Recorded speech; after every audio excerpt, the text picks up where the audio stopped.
we are like being scanned, but the scan itself is what's giving us our consciousness. This is the mind of God everyone talks about, right. the eye of God, the eye at the top of the pyramid on the dollar bill, the all-seeing eye, the resurrective quality in the universe. It's a super intelligence that looks back into time, and just the act of looking brings everything back to life that was there. And anyway, nitrous oxide. Duncan Trussell is a comedian, psychonaut, philosopher, and in this conversation, we talk about everything in this wild world, this spectacularly bizarre future with AI and semen-powered spaceships and everything that you could possibly imagine. We have a lot of fun and cover a lot of interesting topics. So I hope you guys enjoy this show with Duncan Trussell. The truth is that we're all the master, we're all the healer, we're all the mystic. Give it up one time for Aubrey Marcus.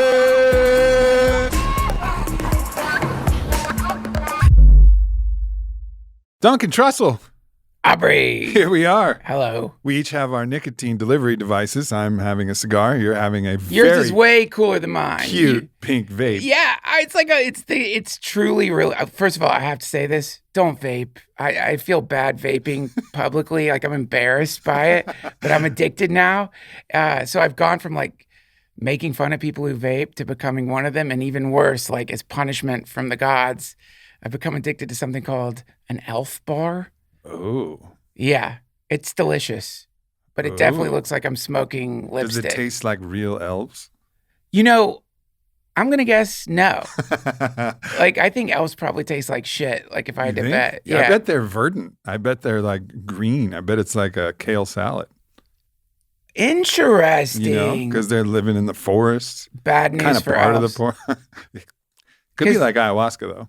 That'd be tough. I think they probably have some kind of like built-in stink or like acidic, awful taste, you know, like the frogs. Like, you know, they're probably like equipped. I love that we're trying to like figure out the taste of elves within 3 seconds of your podcast. Would they get you high? The elves? Yeah. For sure. Yeah. Yeah, for sure. That's probably why there's no more elves.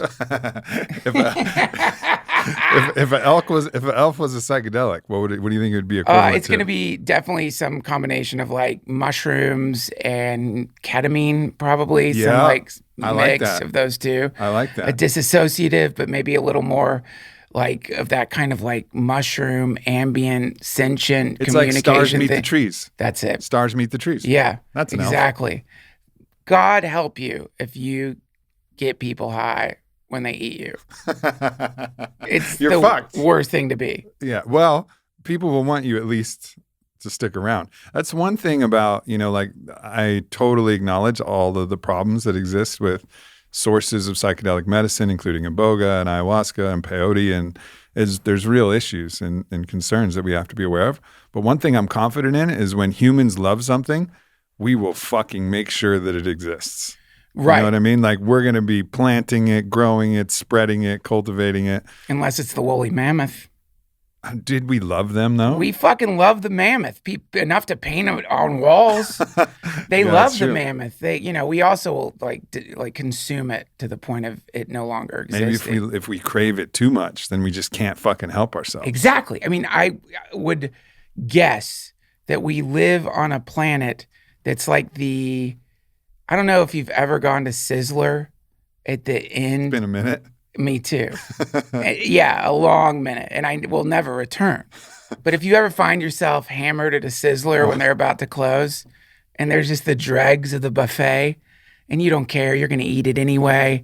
But that might be our planet. Yeah. You know what I mean? We're at the end of a night at Sizzler. It's and just all a bunch of people who failed that marshmallow test, which was like, don't eat this marshmallow for 5 minutes and we'll give you 3 marshmallows. That's it. And they're looking at it like, fuck it, marshmallow now. Yeah, eat it. Yeah, for sure. This planet probably produced all kinds of things, like massive cubes of psychedelic chocolate. It probably would like rain coffee. You know what I mean? It's all gone. We fucked it all up. Yeah.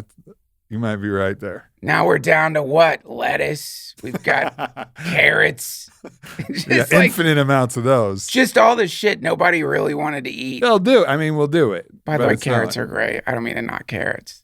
Some people hate cooked carrots. That's like something I've found out. Like cooked carrots like fuck people up. Somehow. Really? Yeah. I don't know why. I think a good cooked carrot is nice. Little balsamic glaze. Nothing wrong with that. Well, because they don't know that you can put stuff in it. Like these are people who like just threw it in boiling water. Or like, this sucks. Like, this is the tastes worst. Like shit. It's soft. They don't know it's like a medium for anything you want to put in it. Probably. That was my guess. Not as good as an elf. Well, yeah. I'm going to guess. I don't know. They're all gone. No more fucking elves. They ran away. Except now they're in bars. Ugh. Oh, God. I deserve any roasting I get for this thing. So, Duncan, we're talking a little bit about the wild times that are coming ahead. What do you think, man? Do you think it's going to be kind of chill and we're all just being rapturists and worried about everything? Or you think it's going to get real squirrely or real dark or some combination between? This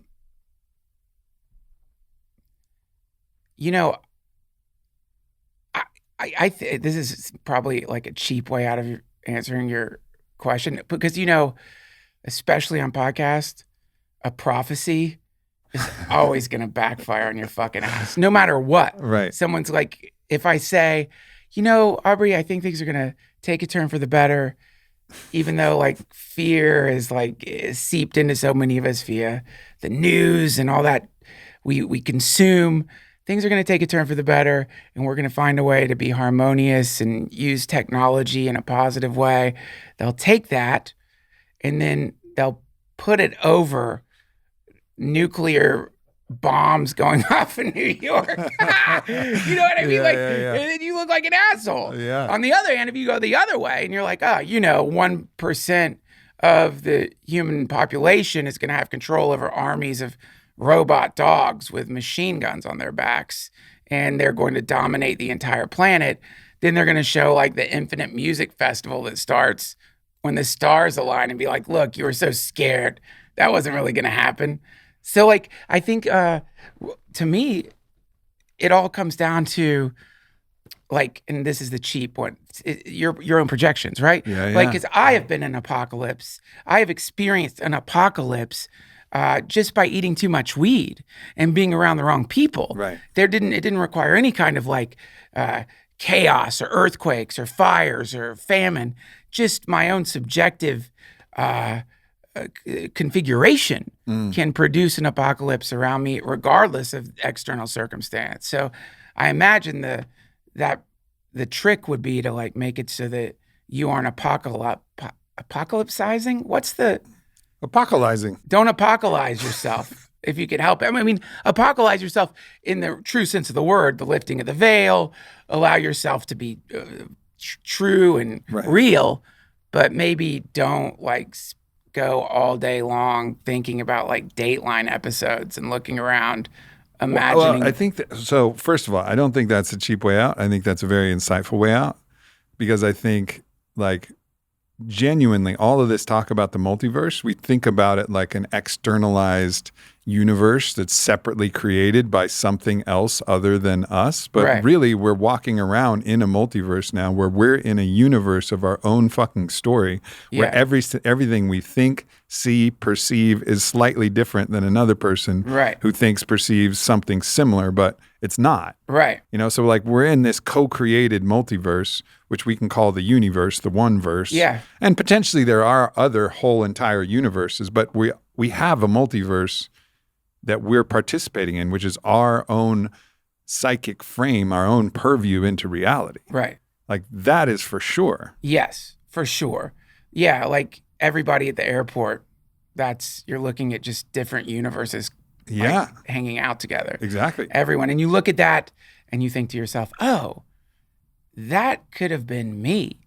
Or you watch the John Wayne Gacy documentary and you think, I could have been John Wayne Gacy, like a few wrong turns, a few like bad experiences, some shit goes wrong up here, who knows, a micro stroke here and there. The next thing you know, you're climbing out of your fucking basement after burying somebody you strangled down there. we could be anything. You can be. I don't think people like that idea. People hate that idea. Yeah. This isn't something I've been on this trip for a while, and a lot of my psychedelic medicine journeys have been pointing me to this. It's the full breadth of our human polarity. Like we are all the dark and all the light in latent possibility. Yeah. Now, what we choose to express is going to be some point of identification on that polar spectrum from all the way good. Call it Yeshua on one side, call it Satan on the other side. Yeah. But we're the entire breadth of all of that, and we just choose where we're at. And sometimes we're not entirely choosing. Sometimes our conditioning is steering us. But I do believe that we have some choice as to the actions we take and the expressions we make. But if we really look close enough, we're going to see all that shit, all the horns and all the angels' wings. Right. Like it's the idea of thinking itself, sort of like a lot of people, me included a long time ago, like I used to feel some responsibility for my thoughts. So, like, I don't know if you've ever had the thing happen where like all of a sudden you're like wondering, like, I wonder what the president's shit looks like. You know what I mean? Like, and then you're like, why the fuck am I thinking that? I mean, I have worse, honestly. This has been like a personal struggle that I haven't talked about, but it's what psychologists would call intrusive thoughts. Yeah. Where I'll just be sitting around with somebody I love, and then I'll think, punch, punch, punch, smash, smash, smash. And I'll be like, where the fuck did that thought come from? Yeah. Or like some crazy way in which it almost feels like I'm taking the eraser to a beautiful story or like grabbing a piece of art of canvas of my own life and just crumpling it up and burning it. Aren't all thoughts intrusive? In some ways, yeah. I mean, I think sometimes you can intend a track, especially when you're able to like get into your mind and set your intention, almost like meditating. Yeah. You can intend your way through a track of thought. Yeah. But a lot of times they just appear. To me, it just seems like you kind of pick the thoughts you want to focus on. And because it's like, I can't make a thought appear. Like it's a really interesting concept, which is thought. By the time you are like thinking, as we call it, really what you're doing is remembering a thought, like something that's bubbled out of your brain has instantly been encoded into memory. And so you're having a memory of something that your brain just kind of like barfed out.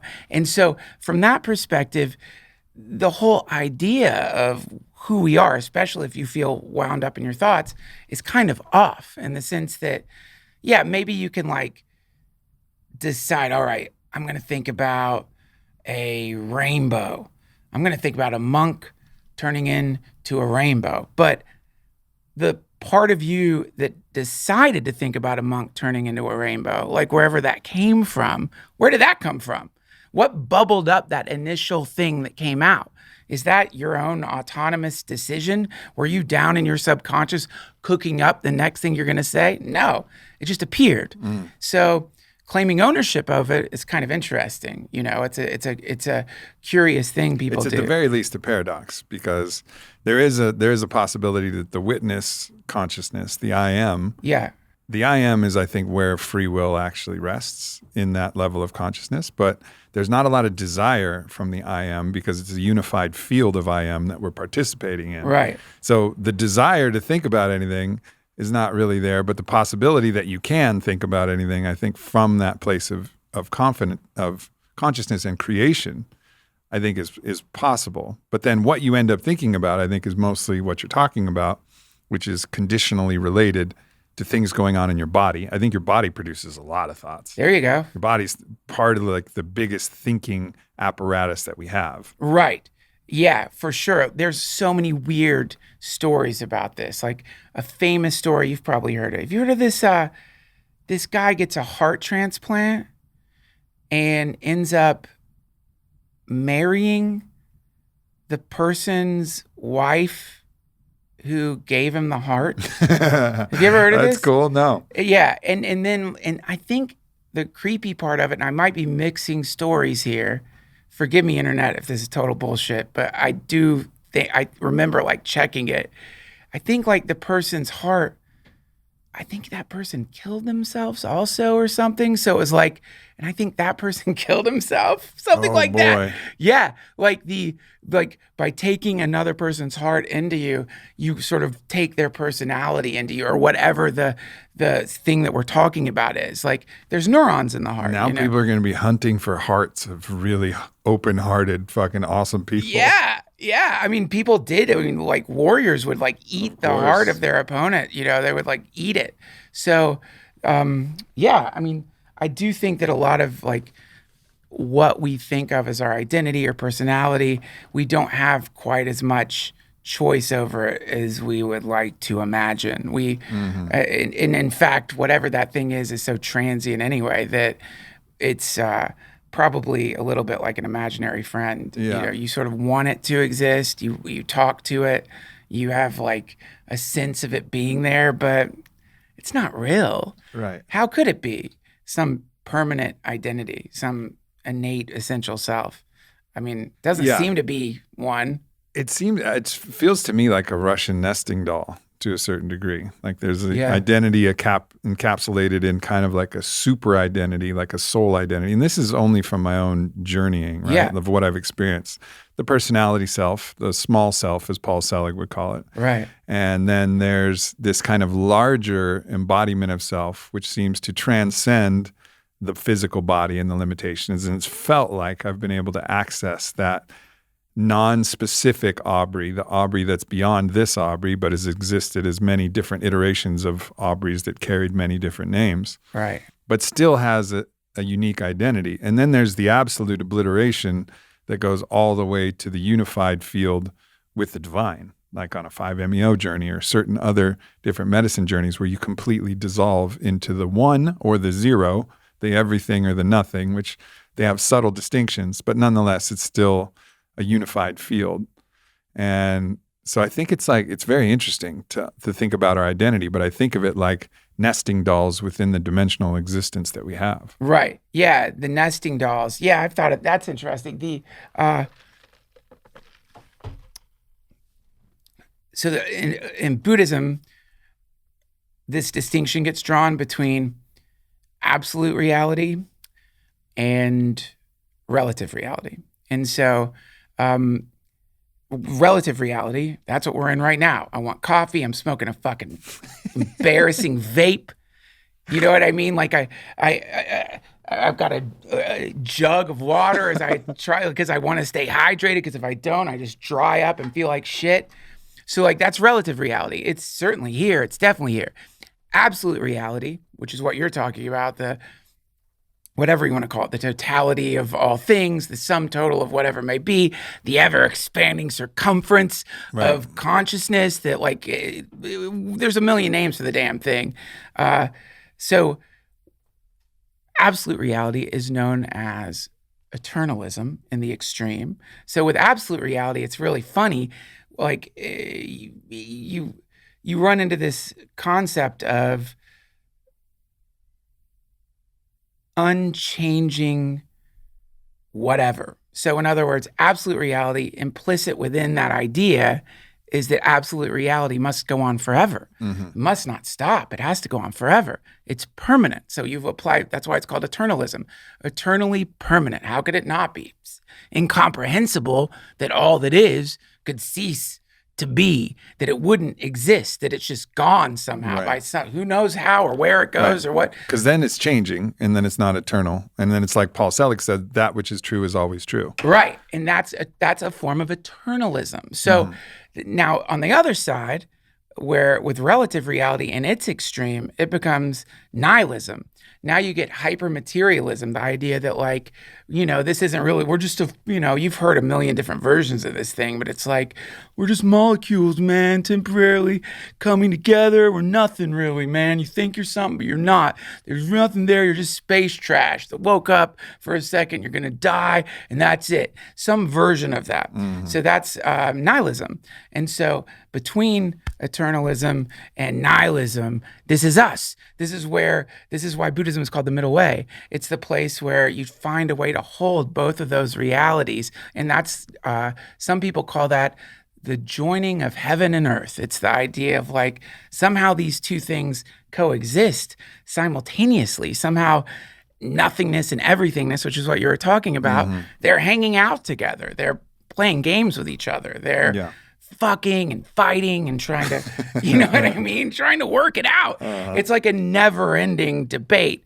Love affair, marriage, divorce, love affair, war. And it just goes on and on and on and on forever. And that's the Leela that they talk about, or like the eternal game, whatever you want to call it. Yeah, the polarity that creates the energy of creation itself. Like you Yeah. need that in a battery, positive and negative. You need the polarity, and you need those things to Yeah. be attracted to each other and repel from each other. Yeah. And that's part of this substrate of life itself. So I've been studying deep wisdom of Solomon Kabbalist lineage with my teacher, Mark Gaffney. And it's really painted this interesting, kind of divine pantheon.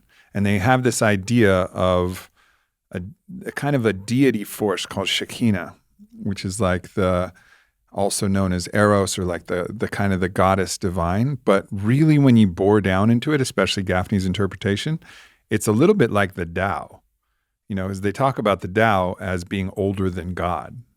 And that's like a really interesting concept, older than God. So it's basically like the law, except the Tao is kind of like more of a neutral, it's more of a neutral void that contains the way, the Tao, the law. But Shekinah is more of, it's the same thing. It contains the way, the Tao, the law, but it's this loving energy of both allurement and repulsion. And, so both of those different things, or the desire for autonomy is actually more precise than repulsion. So instead of thinking about just pushing something away, it's like the desire to individuate and then the desire to come together. Oh, yeah. Both of those two things are contained within Shekinah, this force that they've called like the goddess. And then there's Elohim, which is like the supernova energy of the light traveling through the universe. So it's just looking at the divine in another way. And then there's Yahweh. There's all kinds of different ways that you can think about it. But really, what I've found in my last journey with El Dragon, which you were thinking about coming to, you always invite me. I ask if you'll invite me. Then because you're very nice and generous, you'll say, come. And then I'm always like, I can't, man. Speaking of a dumb game between light and dark. We'll just keep going with it, though. Okay. We'll just keep going with it. Okay. But yeah, so in this, what I saw, what the medicine showed me is that this thing, you can call it the Tao if you prefer that kind of the colder idea of it, or Shekinah if you prefer the warmer, kind of more divine goddess embodiment of it. This is the substrate, the womb that births God. So, and that we are participating in a God that's now in all of its manifestation, differentiation, articulation, but it's a God that's birthed out of this substrate, but it's just one of many other gods. Right. And this is not the first time the medicine has shown me this, which is a fucking mind-blowing thing, that there's not just God, there's many gods, but that requires that there to be some kind of link between them, which is Shekinah or the Tao, which is like the law that exists as a substrate connecting all of them. Yeah. So there's you could call that like the super God. And then maybe there's more fucking super gods. I don't know. Like it could fractal all the way up, all the way down. Gods all the way up. Well, this is actually like it. I'm sorry if I keep going. In Buddhism, freaking Buddhist nerd. In Buddhism, I hate that, but it's what I'm into. I do the same thing. I just talk about psychedelics. So it's what I'm into. It's our conversations. It's a symbol set, whatever. Yeah, it's like I might as well be like in the Wolverine comic, 489. Wolverine said. It's embarrassing. So you have this thing called the wheel of life, or the wheel of samsara. There's different names for it in Buddhism. It's a mandala that represents essentially the cycle of incarnation. So you've got the human realm. That's what we're in right now. And that's considered to be the most desired birth now. That is a very human thing to say, isn't it? Of course, humans are like, this is the most desired birth because this is what we do. We're human-centric. But the reason they say it's the most desired birth is because if you go this way on the wheel, you're going to end up in the realm of the gods. There's actually two distinctions in the realm of the gods. There is the realm of the gods, and then as this thing keeps going, and it's kind of a map of entropy, really, in both directions. Like if you, in the human realm, if you do good things, if you're generous, if you help, if you're not a selfish piece of shit, then you accrue this kind of momentum. You know what it is. It's like the more that you're like helping, the more you're not self-centered, the better you feel. The better you feel, the more you help. It produces... And the more you feel you deserve good things from the universe. That's like one of the mechanisms that I think people underestimate is you do good shit. And it's like the universe does good shit for you. Yeah, because you feel you deserve it. And your conversation with the universe is like, here, I'm ready. There you go. That's and so in Buddhism, this is called merit. So you're accumulating this, like, whatever you want to call it. I could think of a million arguments for, okay, what is the merit? Where is it stored? What is it, like Bitcoin? Are you talking about some kind of metaphysical Bitcoin you invest in? It's a little bit market economy language or whatever, but probably experientially, anyone who is like gone through a period of going from selfishness to non-selfishness, the immediate relief that comes the moment you stop being so self-centered. Like it's like, oh my God, like my back was itching, and to try to like fix that, I've been like scratching my leg, and suddenly like, oh fuck, I'll scratch my back. It feels so much better. It's like if you're selfish, you've been trying to deal with your own suffering by helping yourself. Makes sense. You're a self. You're hurting. Let me, self-care myself into like a big lotioned up puddle of massaged meat, and still I feel like shit. But the moment you're like cooking dinner for people, giving things to people, asking people if they need help, even just with your pets, spending more time with your pets, all of a sudden you start feeling this weird lightness. So that lightness is merit, and that lightness leads in this realm to a lot of great things. And this is all the manifestation people, all the like schools of thought regarding like you can have anything you want. But in all those schools of thought, you can have anything you want. The way they tell you to do that is not by being a selfish asshole, right? They're not like, if you want success in this world, just fixate on you alone and you're going to be great.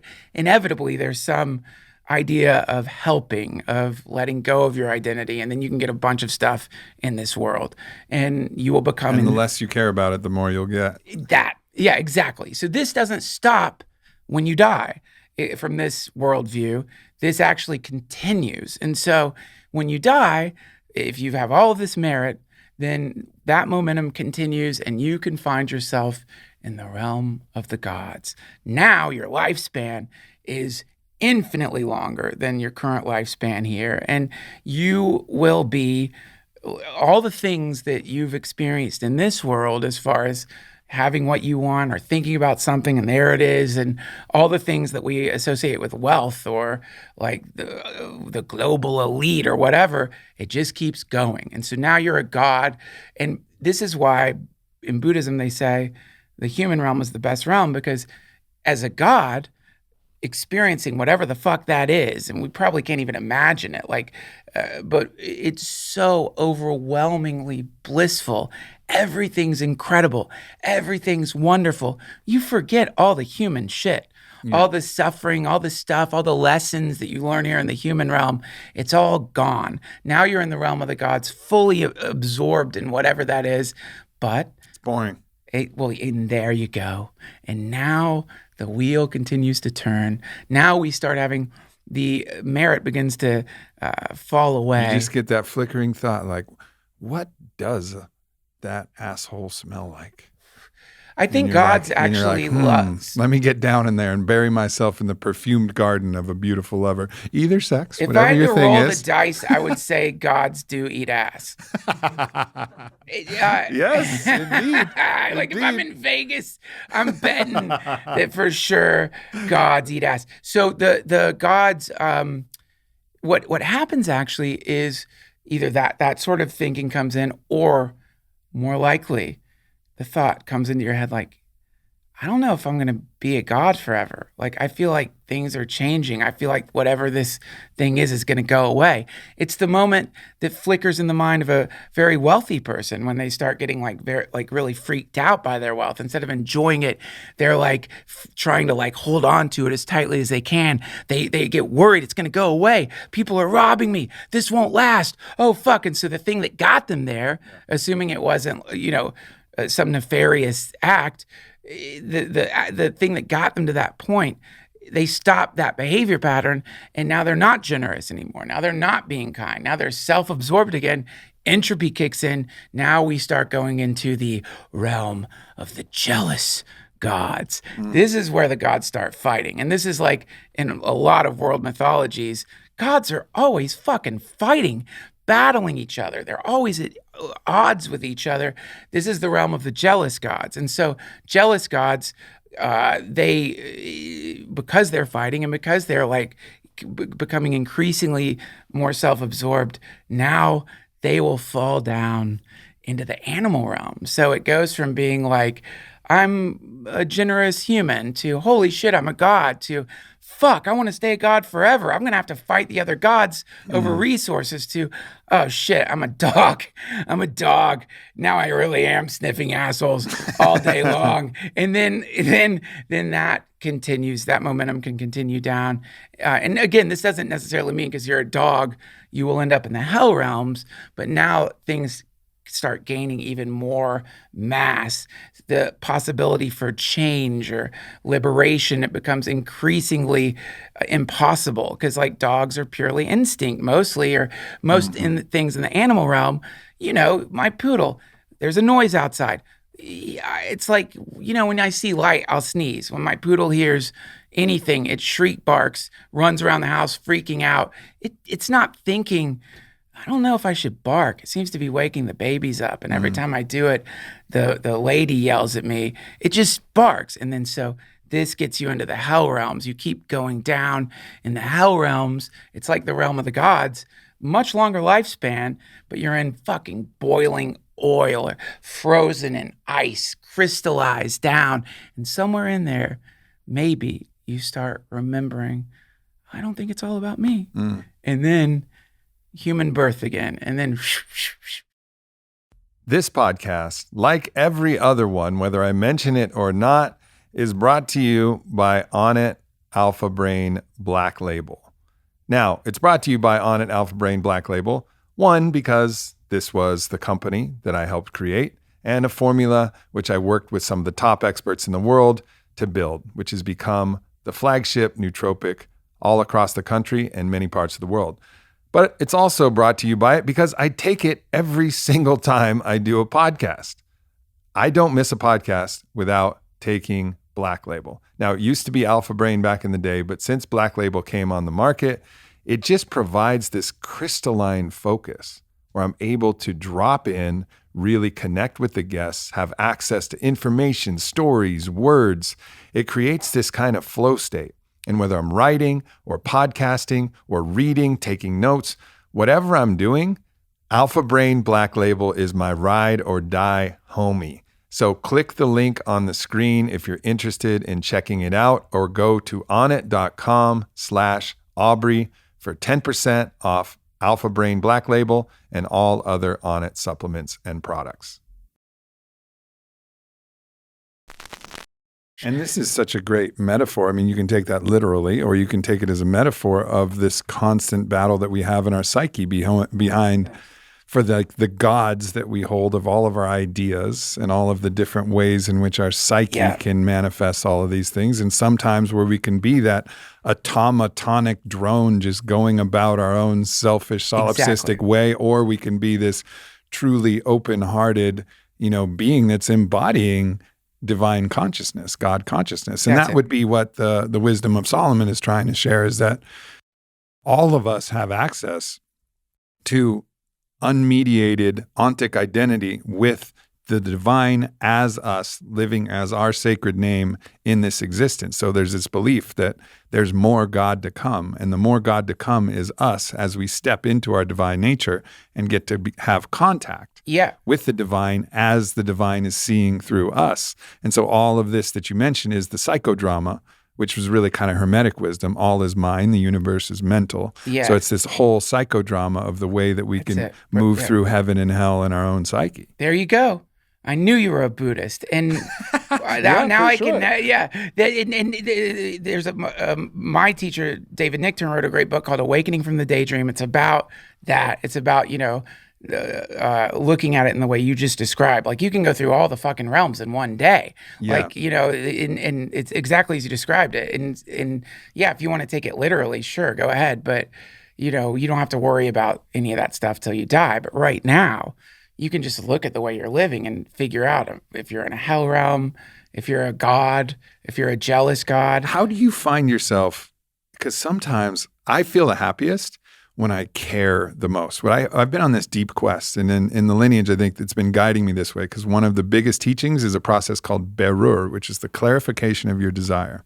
Cool. Until you can clarify your desire so that your desire becomes identical with God's desire. And you get in this loop where you're saying, what do I want? Yeah. And you say, I want what God wants. And then you listen to God, and God says, I want what you want. And then at that point, you start to merge your own desire with the divine desire. And that's when you've reached, I think they call it Retzon Hashem, like that state of divine consciousness. And you're in the kingdom, or Olam Haba, which is the old language that they called it, this place where you're actually seeing the world from that different divine perspective, right? But so the process of berur, this clarification of my desire, what I've ultimately realized is that what I want is to want.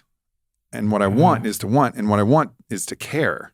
Like I really want to care. And when I'm not happy, it's somehow I don't care as much as I did before. Like when I really care about the world in the best way, then I'm fucking motivated. Then I want to write. I want to do poetry. I want to write books. I want to do podcasts. But when I just lose a little bit of that care, I'm like, fuck it. Like, how much ketamine do I have?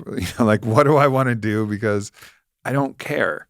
And so, like, for me, caring and finding the ways to care is the most important thing. And of course, there's your immediate family, wife, it's easy to care about. I'm sure kids.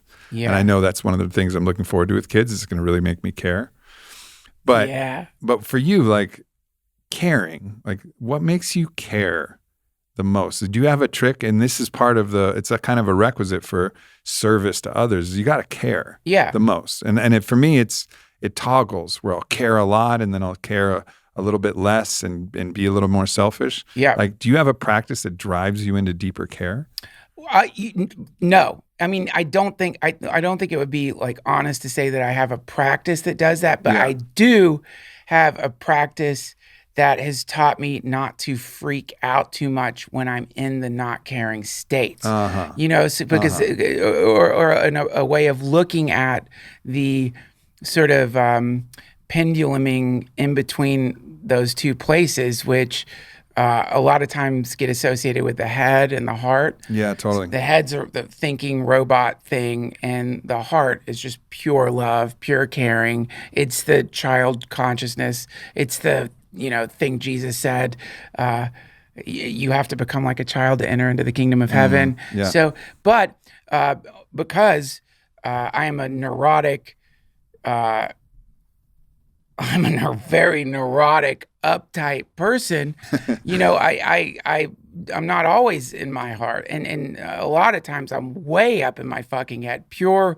robot mode. And if I start feeling like, oh my God, I'm numb, I'm not caring, I don't feel anything right now, I don't care, then that doesn't do anything to get me out of the headspace. It only amplifies it, because it's like, the old saying, a broken machine cannot fix itself.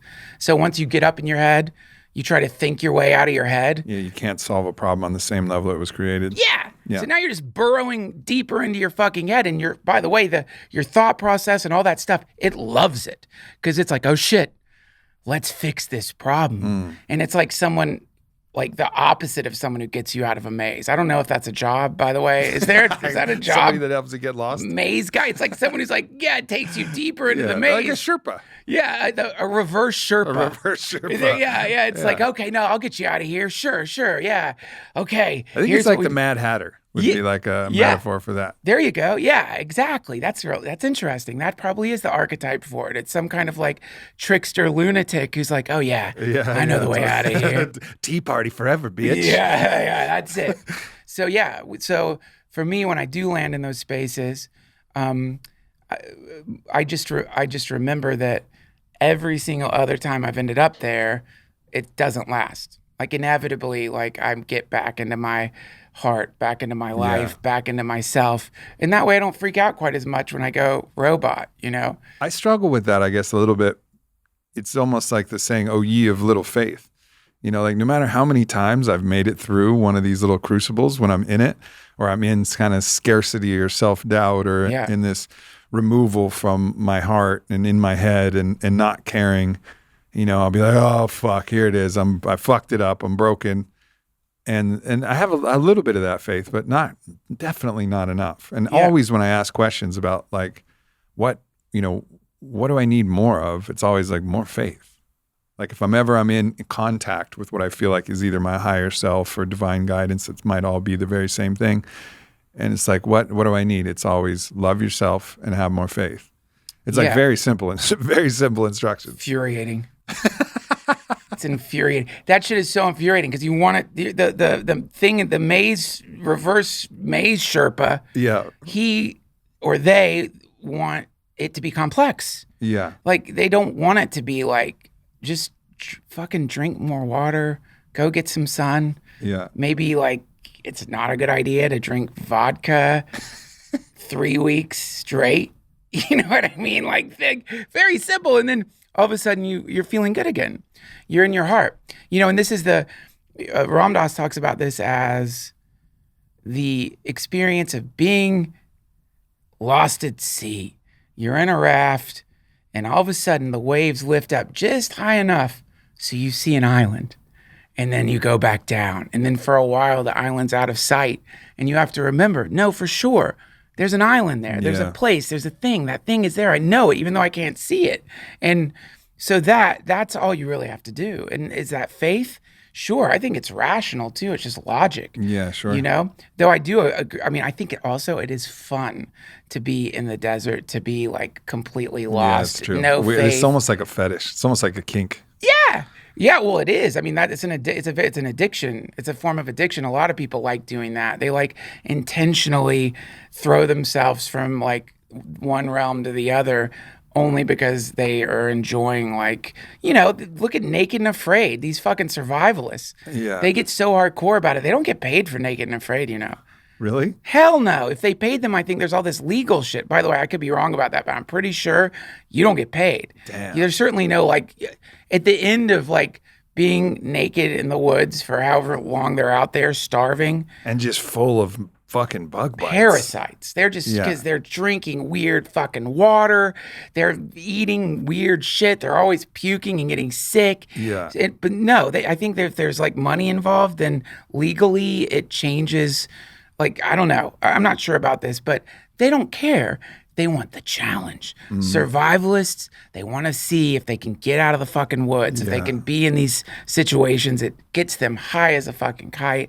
They love it. You know, when they're being driven out in the Jeep or whatever, and they're like, yeah. They love that shit. So people definitely do the exact same thing spiritually. Do you think that may be why maybe we've co-created these upcoming existential crises and threats? Because if you look at it, you know, I know a lot of people who are like deeply into this kind of prepper community, kind of it's all going down. There's going to be no gas. There's going to be no diesel. There's going to be no power. There's going to be no food. There's going to be, you know, and they're all fucking ready and they got 50,000 rounds of ammo and fucking 5 years of dehydrated food and all that.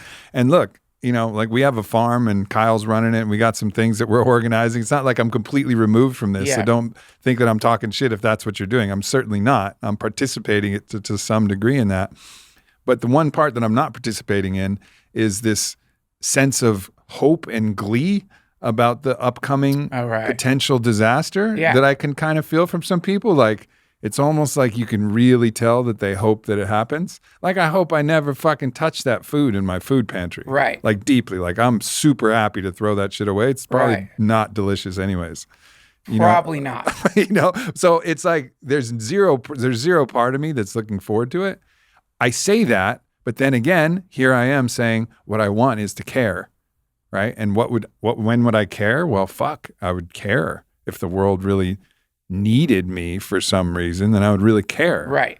So maybe even I'm participating in this thing of we need some shit to happen. Things have been too easy for too long. We need shit to go squirrely so that we can, rely on each other, come together as a community, survive this thing. Yeah. It's like Sebastian Junger's tribe. Nobody was happier than when the bombs were falling on London in the Blitzkrieg. Even though it was fucking terror and panic, they were all together and they had something. He said that? No, Sebastian Junger did in his book Tribe. What's his evidence for that? He interviewed people who survived that experience and asked them what their favorite time of their life was. And their favorite time of their life was that period. Don't you think if Sebastian Junger was like, okay, let's go to Syria. Don't you think they're like, no, I'll pass. I don't think I want to get bombed again. I think because that would be some artificial way that it would happen. Oh, right? they want like.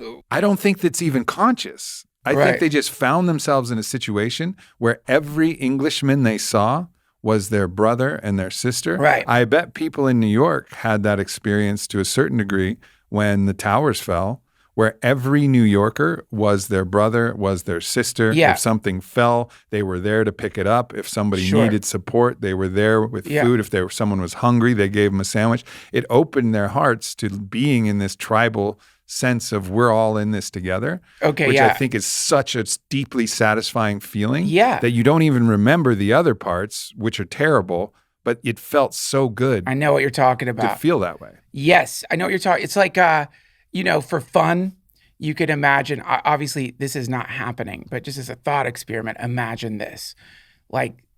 Imagine like a They Live style dystopian reality where some aliens have disguised themselves as humans. They've set up all over the planet these, technological hypno devices that are blasting out some kind of weird ray that is making people fall into what we call default consensus reality or whatever. Now, the earthquake hits, the disaster happens, that ray, whatever it may be, the hypno device, it can't function for a second. So for a second, whatever the dream that was being projected into your mind by nefarious human-eating aliens stops. And now you get to feel what you really are, what the world really is outside of whatever the particular game of whatever particular state you happen to be in. And so, people love that because they're experiencing reality, fundamental goodness, who they are.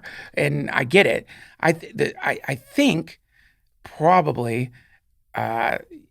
hopefully, we don't need catastrophe to get there. And it goes back to your question. How do we care? How do we do it? And probably it would come from recognizing like this situation of being bombed or this situation of having to survive or this situation of suddenly not knowing if you're going to be alive tomorrow or your friends are going to be alive tomorrow is actually what's happening right now. It's happening right now. There's no bombs dropping, but people drop dead every single fucking day. People get hit by cars, have brain aneurysms, get rotten diagnoses at the doctor. Nothing is certain. I mean, this is the idea you carry death on your shoulder as a friend to always remind you like, shit, this is so fleeting, this human experience, And I guess like some people desperately afraid of that reality. So instead of going into a bomb shelter, they go into some kind of subjective mental bomb shelter, which is attaching themselves to the ridiculous idea that they're going to live to their lifespan. Those people who like hear the human lifespan is however many years, 70, 75, and they're like, that's how long I'm going to live. It's like, no, you don't know that. Yeah. And so they're always kicking the can down the road for like, they're like, I'll get my shit together, closer to like 50 or something like that. But right now, this is my youth, man. Yeah. And it's like kids are fucking dying all the time. They're on their dumb motorcycles or their stupid scooters. They get hit by cars. They get murdered, or they just drop dead. So, I guess maybe the bombs dropping were like help them like illustrated the reality of mortality. It made it clear and present. And I think one of the traps, though, is that we can have that experience of interiority with a social group or an identity, a shared identity. Yeah. But it typically requires an opponent or an enemy that actually creates not true interiority, but pseudo-interiority, because we've placed something outside of us, which therefore means that we're on the inside together. So like if it's the Russians that are our enemy, then we're Americans. But we're only Americans as defined as the opponents to the Russians in that case. Or if it's aliens, aliens is the good one. This is the ultimate fantasy because it brings the whole world together. Right. All of humanity comes together. Yeah. If the aliens attack Independence Day style, then it's like, fuck our borders, fuck whose army is which, fuck where the oil or the gas comes from. Yeah. We got aliens to deal with. We're all coming together. But it would still be a pseudo-interiority, a feeling that only exists, not actually, but only exists as defining itself against something that is outside of us. Yes. It's just the biggest thing outside of us that we can imagine. So it's like that's what could bring the world together. But that may not happen, or it may happen because we need it to happen and we're co-creating and co-manifesting some fucking disaster so that we do come together. But ideally, it comes from the elevation of consciousness and the recognition of our inherent state of interbeing. There you go. That would be better. You're making me think of Chuck Norris. That's a bonus. We could just end the podcast here. I did it. Chuck Norris. I don't know why we did it, man, but we put on a fucking Chuck Norris movie. What's that famous Chuck Norris movie where he like goes to rescue prisoners of war? What's that called? Oh, where he was Delta Force guy? Yes. Chuck Norris. He's in Vietnam. Some of his friends are prisoners of war. He tries to go back to the real world. He's haunted by his friends who are prisoners of war. He can't deal with the fact that his friends are still stuck in these rotten fucking prisoners of war camps, right? So to connect it to what you're saying, how do we care? What's the caring idea?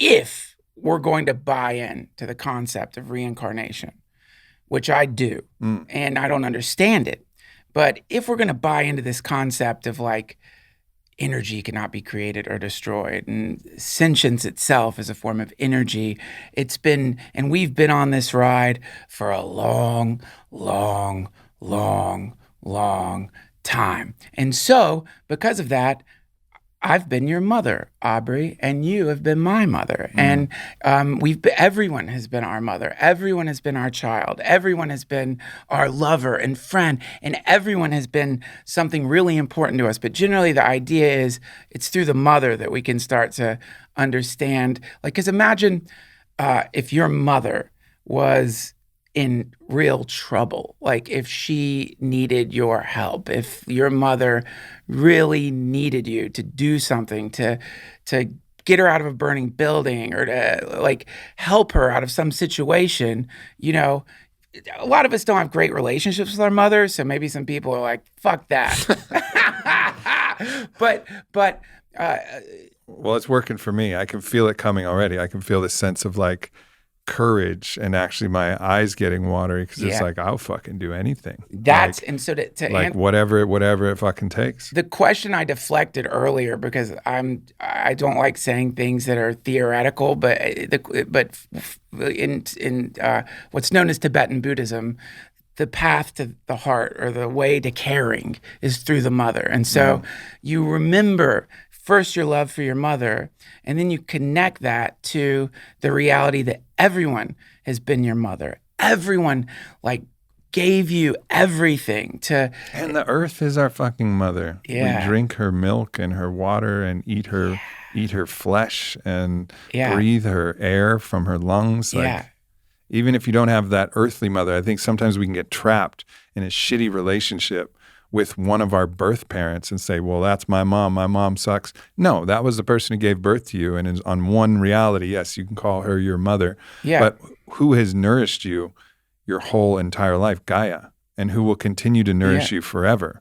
You know, like that's a way to always find that connection, even if your relationship was strained. I think some people have the same, like have a dysfunctional relationship with the earth. So even like thinking about the earth as some kind of like Gaian mind or any of that stuff, they don't, but there is a way, like you can't, like in Buddhism, compassion is cultivated. Yeah. So you don't start off compassionate. It's like any other thing. Like the assumption that everyone's like you're immediately like compassionate is really nuts. It's not the case. It's something that's like a muscle. It has to be cultivated. So the practice of that cultivation is known as metta. And so it starts with, it doesn't have to be your mother. Fill in the blank. It can be the thing in your life, whatever it may be, whoever that person may be, the animal may be, the concept, whatever it may be, whatever the thing is that makes your eyes start tearing up a little bit. Which, by the way, when the heart opens, tears come. This is part of the connection to the heart. Yeah. So the steps of the thing are, number one, just. I have ways in too, you know, thinking about my children, thinking about my wife, thinking about my mom who's passed away. This will drop me into my heart immediately. Now, in the old days, anytime I came into this motherfucker, I would be like, no thanks, I'm out. You know, because I didn't, like, people associate that initial going in there with pain, or something's gone wrong, or I'm weak, or I'm vulnerable, or any of that stuff. And so they run back into their heads, which goes back to that cycle you were talking about before, the going away and coming back. It's actually no different from when you have kids. It's the cutest, incredible thing. As they're individuating, they will run away from you and go play, and then they'll come back, hug you, touch your leg, run away and go play, and then they come back. It's the story of the prodigal son. The pendulum between running away and coming back, it gets longer and longer as the older they get, but it's always going away and coming back. So similarly, you go to the heart, and then you like go back into your head, and then you go to your heart and back into your head. It's non-different, but if we can take that thing, whatever it may be, and then just shift it over a little bit to the point where we recognize, even if we can't imagine everyone has been our mother, surely you can imagine, you have to, that everyone has a mother. As far as I'm aware, we're not in a cyborg society yet. There's no fucking clones out there as far as I'm aware. Everyone has had a mother, and everyone's mother, no matter what. I know there's a lot of bad moms out there, and there's a lot of people in the throes of addiction and madness and whatever, but deep down in there, they would die for their kids. It goes across all the animal kingdoms. What's the number one rule when you see a baby bear? You fucking run. You run, you go, get the fuck out of there.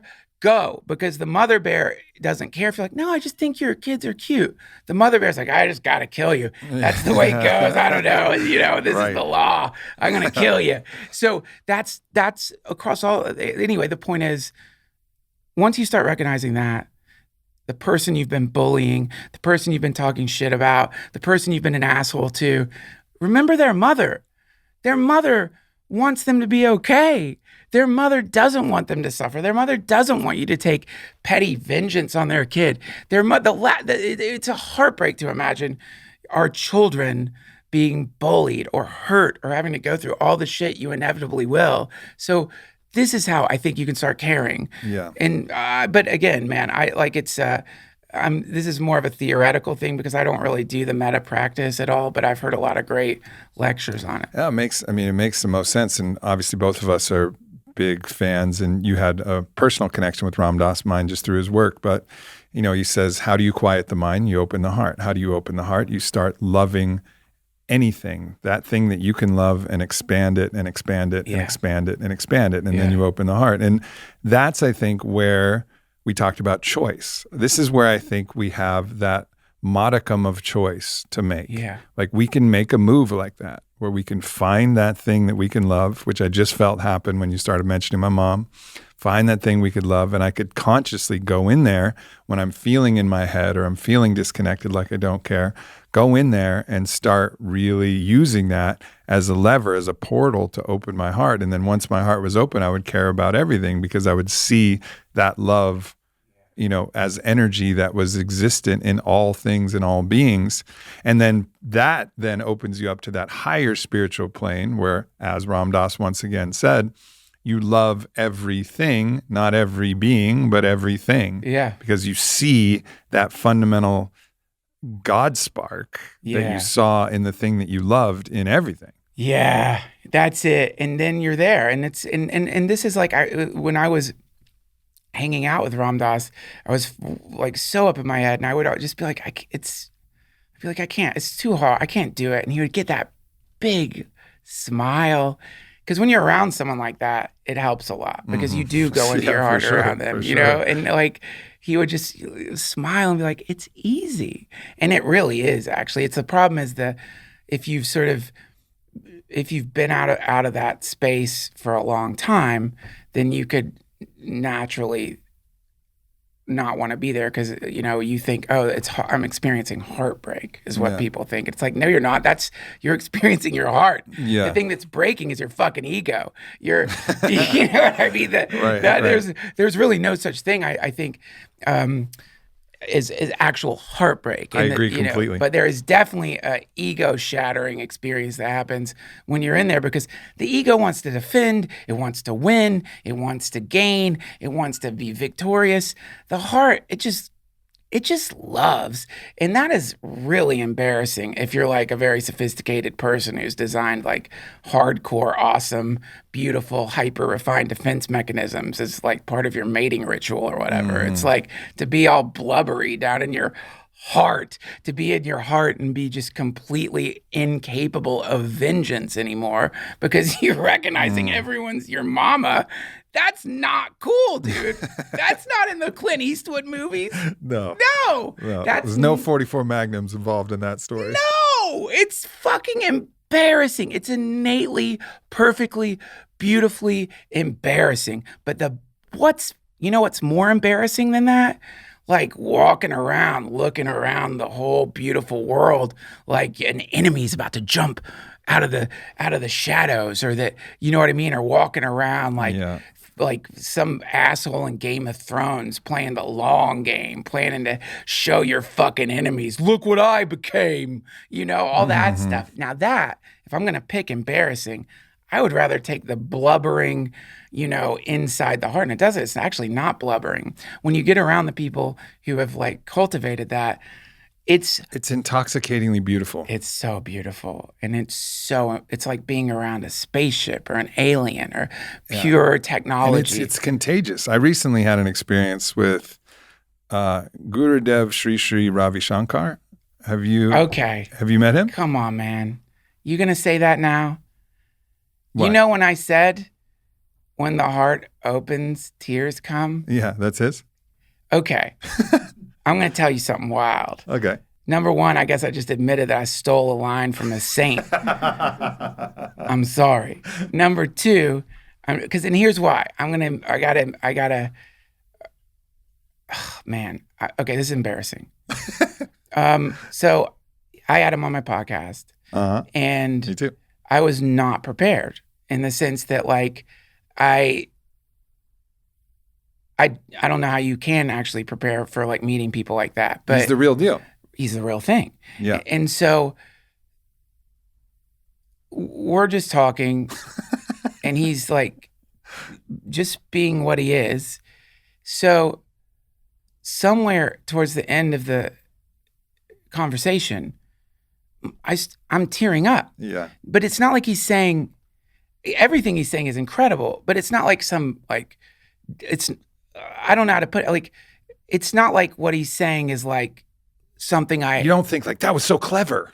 It's like that was so true and expressed with such immaculate, Yeah. like energetic resonance with what he's saying Yeah. that it becomes the most profound thing you've ever heard. Yeah. Not because it's a clever way to use metaphor or something, in which he is clever, but Yeah, that's not he the is. point. And he's funny. He's funny too, yeah. So after the podcast, because I do a audio podcast, I didn't want to be performative. I didn't want to be like during the podcast, you're making me cry, because it felt cheesy or something. Again, I'm really in my head a lot of the time. But at the end of the interview, I'm like, yeah, I don't know why I started tearing up. And he goes, well, he said my line. Yeah, He goes, when the heart open, tears come. yeah, that's so just funny you mentioned him, because I was thinking about him when we were chatting just now. Well, it was, I think for both of us, like, it's a profound experience, because we talk about these states of consciousness a lot. And I think now, if I'm not wrong, both of us have had 2 encounters with people who we felt that energy from. And we've talked about, the first one before. You've talked about meeting Ram Dass, and then I've talked about meeting Don Miguel Ruiz. Yeah. And we both shared, some of this, like, oh, it's this fucking feeling you get. Yeah. Like every hug is the hug of your long lost brother that you haven't seen your whole life, but now they're there. And every sip of wine is like the first glass of wine you've ever had, where you can taste the nourishment of the grapes and the rain and the soil and everything coming alive. And the sunset's the most beautiful, and the words are all directly from the heart, like these experiences. But then to meet another person, that actually is a kind of a big deal, because then it's not just one anomaly. It's oh shit, there's lots of people out there who are doing this thing. Yeah. Yeah. And that's what it was for me. I was like, oh wow, all right, this is like, it's possible. Yeah, that's right. Yeah. I think that, like, this is why you do hear all the time, like, well, it's good to have a teacher. It's good to have that encounter, just because you do, it's like, I don't know. I'm obviously not a martial artist, but like, I would guess like it's going to be really hard to learn like jujitsu out of a book. Yeah, without a great professor. Without anyone to train with or something like that. You need like the example of, this is what it looks like, or here's the thing. And, my guru, Neem Karoli Baba, was Ram Dass's guru. And you hear all these stories about, like, you never met Neem Karoli Baba, though. No, just not in the body. Yeah. But you earlier you were saying, Ram Dass through his works, through his writings and stuff. But that's the same. And the this is the sort of like, before he died, he really was like doing a great job of like putting out there, like, this thing, my body thing, this is just not me. Like, this is just something. Yeah, death is like taking off an old shoe. That. And he was really getting all of us ready. Like, he was like, really emphasizing this idea. And so with Neem Karoli Baba, or any of them, or what they are, it's hyper accessible. It's instantaneously accessible. It's just right there. But it's nice to see it when it has a body too. Yeah, it's nice to see what it looks like in a body. It's the 4-minute mile. It's the backflip on the fucking motorbike or whatever it is. The thing that seemed to be impossible that someone does, and now it's possible. Yeah, that's the thing that like blows your mind. Yeah. And what's interesting is I feel like since knowing that, and there's been a lot of different interesting things that have happened this year, but my recent psychedelic medicine journeys, which again, I've mentioned this on the podcast, even though I've done some extraordinarily profound ayahuasca journeys with El Dragon, got a new documentary about El Dragon that's out now on YouTube if anybody's interested. But the most profound journeys have been the combination of ketamine and cannabis. And it brings me to a state where I'm able to explore things with great profundity that sometimes appear unbidden, and sometimes I can actually navigate. I have an ability to steer a little bit.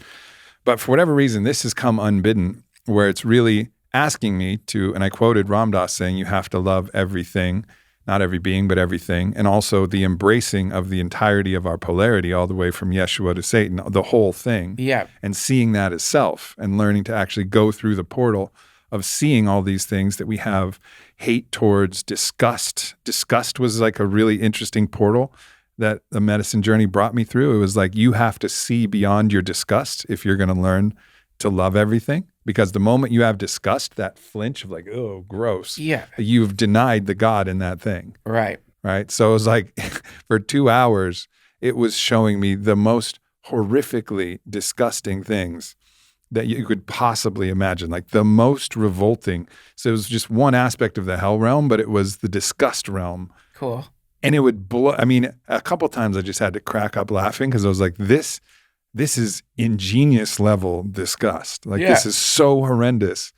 And I was like, and then of course it's a little scary. Like, when is this going to end? Is this the way all my journeys are going to be from now on? Sure. I fucking found my way to this hell realm. Yeah. And, abandon hope, all ye who enter. Here I am, here forever. Yeah. But on the other side of it, I could feel that it just changed the way I look at the world in a different way, and changed the way I look at little things. And I'll admit, and this is also embarrassing, like, I'm disgusted by a lot of little things having to do, like, this is particularly embarrassing. Like, how I eat a chicken wing is embarrassing, because really I just want like the white meat and like a little bit of the skin, but not the gristle, not the part of the bones, and not the part, like, I don't eat it like I think a man should eat a chicken wing, I'm eating it like just a little bit of the chicken and a little bit of the sauce, But why? It's because there's this little modicum of disgust at the very animalistic sinews and tendons and things and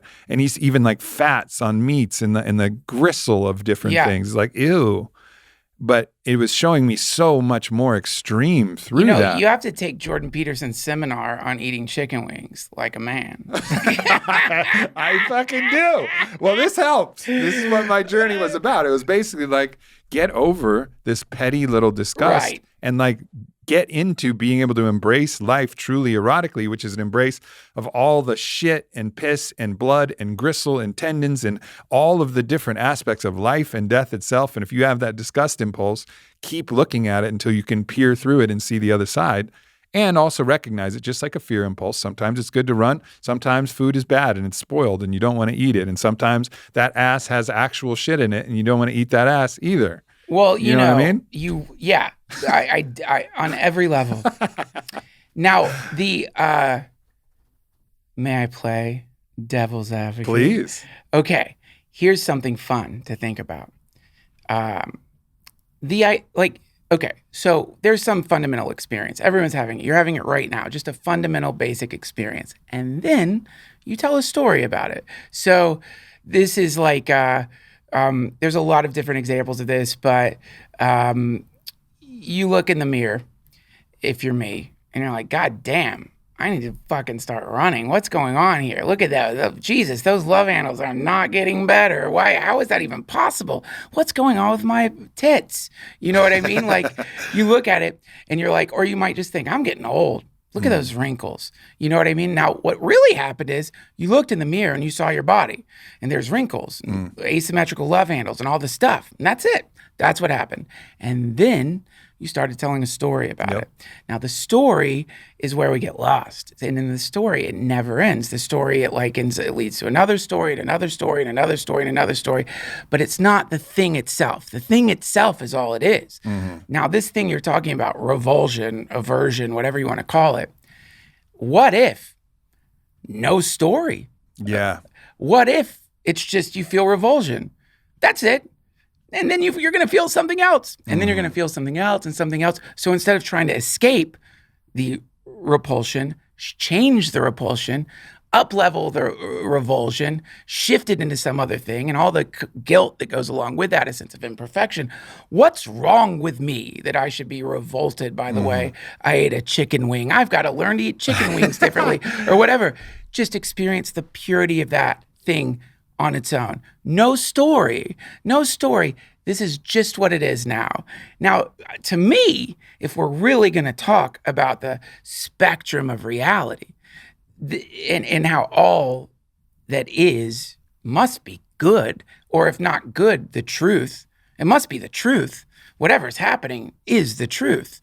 And if you're someone who thinks the truth isn't good, you're in fucking trouble, man. No doubt. Because that means you want to live in a world of distortion. lies. Yeah. You know? So the truth must be good. And then the revision that we try to do to ourselves That's where we get into trouble. And that's very frustrating for people because I think the most difficult thing for a person to accept and the most like infuriating thing is actually you're fine. Yeah. Well, the idea is include and transcend, right? So include and fully accept your feelings of repulsion, disgust, hate. You can't bypass it. It's not bypass and transcend. It's include and transcend. So include all of those feelings, acknowledge them, hello, welcome them at the door. And this is old wisdom that we're parroting for many people. You welcome these things at the door and say, oh, hello, there you are. Disgust, anger, repulsion, shame, guilt, whatever that thing is.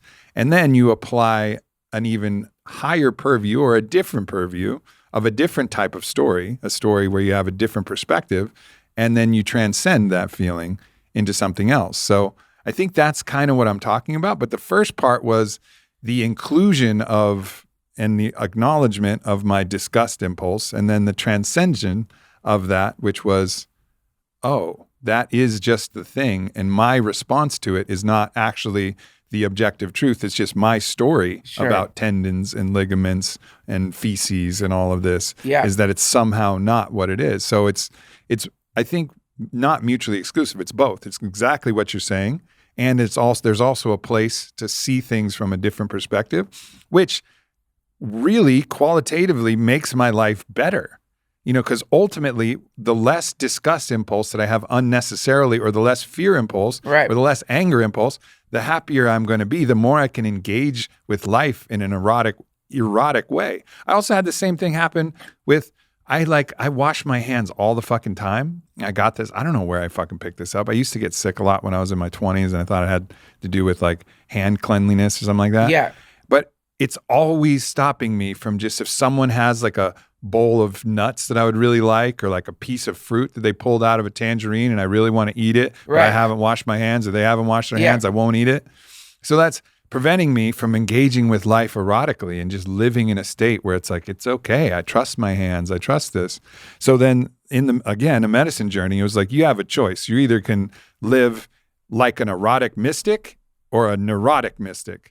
You know, like one or the other. You're either going to be erotically living or neurotically living. Hey, don't bash us neurotic fucking mystics, okay? Me too. Here's what you need to do. I got the prescription for you, Aubrey. Okay. You need to eat a chicken wing out of somebody's ass. Listen, this is the answer. It depends on the ass. It depends on the chicken wing. But I will pick the wing and the ass. If we can get Rogan to announce it Fear Factor style, I'm in. Those are my conditions. Okay. I'm in. Deal. If we do this, deal. You pick the ass and the chicken wing. Yeah. Rogan announces it Fear Factor style. I'm in. Sounds like a song. I'll pick the ass, you pick the chicken wing. We're both gonna be sick. I mean, I'll kind of be in it together with the person whose chicken wing is in their ass if it's a spicy one, though. Because a spicy chicken wing in the ass, that's not cool. Well, they would just be on my team. They would want me to eat that chicken wing out of their ass. No, they're going to be lick pissed. It clean. That's like, yeah, okay. I just feel like, number one, I don't think you're going to be able to lick hot sauce off a person's ass so it stops burning. Because if that worked, I'm sure like they would have already, it would be a thing. Like, I don't think it's going to work. Like, I think you're both going to just be miserable. It could be like an episode of Hot Ones. You know, we could be asking each other questions. It's the new Hot Ones.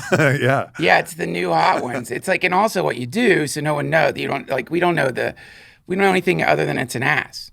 So it's like, you need like, you could even. Like a glory hole ass? Yeah, it's a glory hole for asses. And the ass emerges, chicken wing goes in, you eat ass and wing, and then we talk about your childhood. So you talk about the movies you're working on. It's just, let's say it's just for this contest. Like, of course, I'm thinking like, well, it's gotta be a hot girl's ass, right? Like, it's gotta be. You know, that's the thing. But then actually, if you're just doing this, why does the homophobia go so deep that it really matters what type of ass I'm eating? The gender of the ass? The gender of the ass. The story of the ass? You want the story. You want to know the story of the ass. You want to know the ass's personality.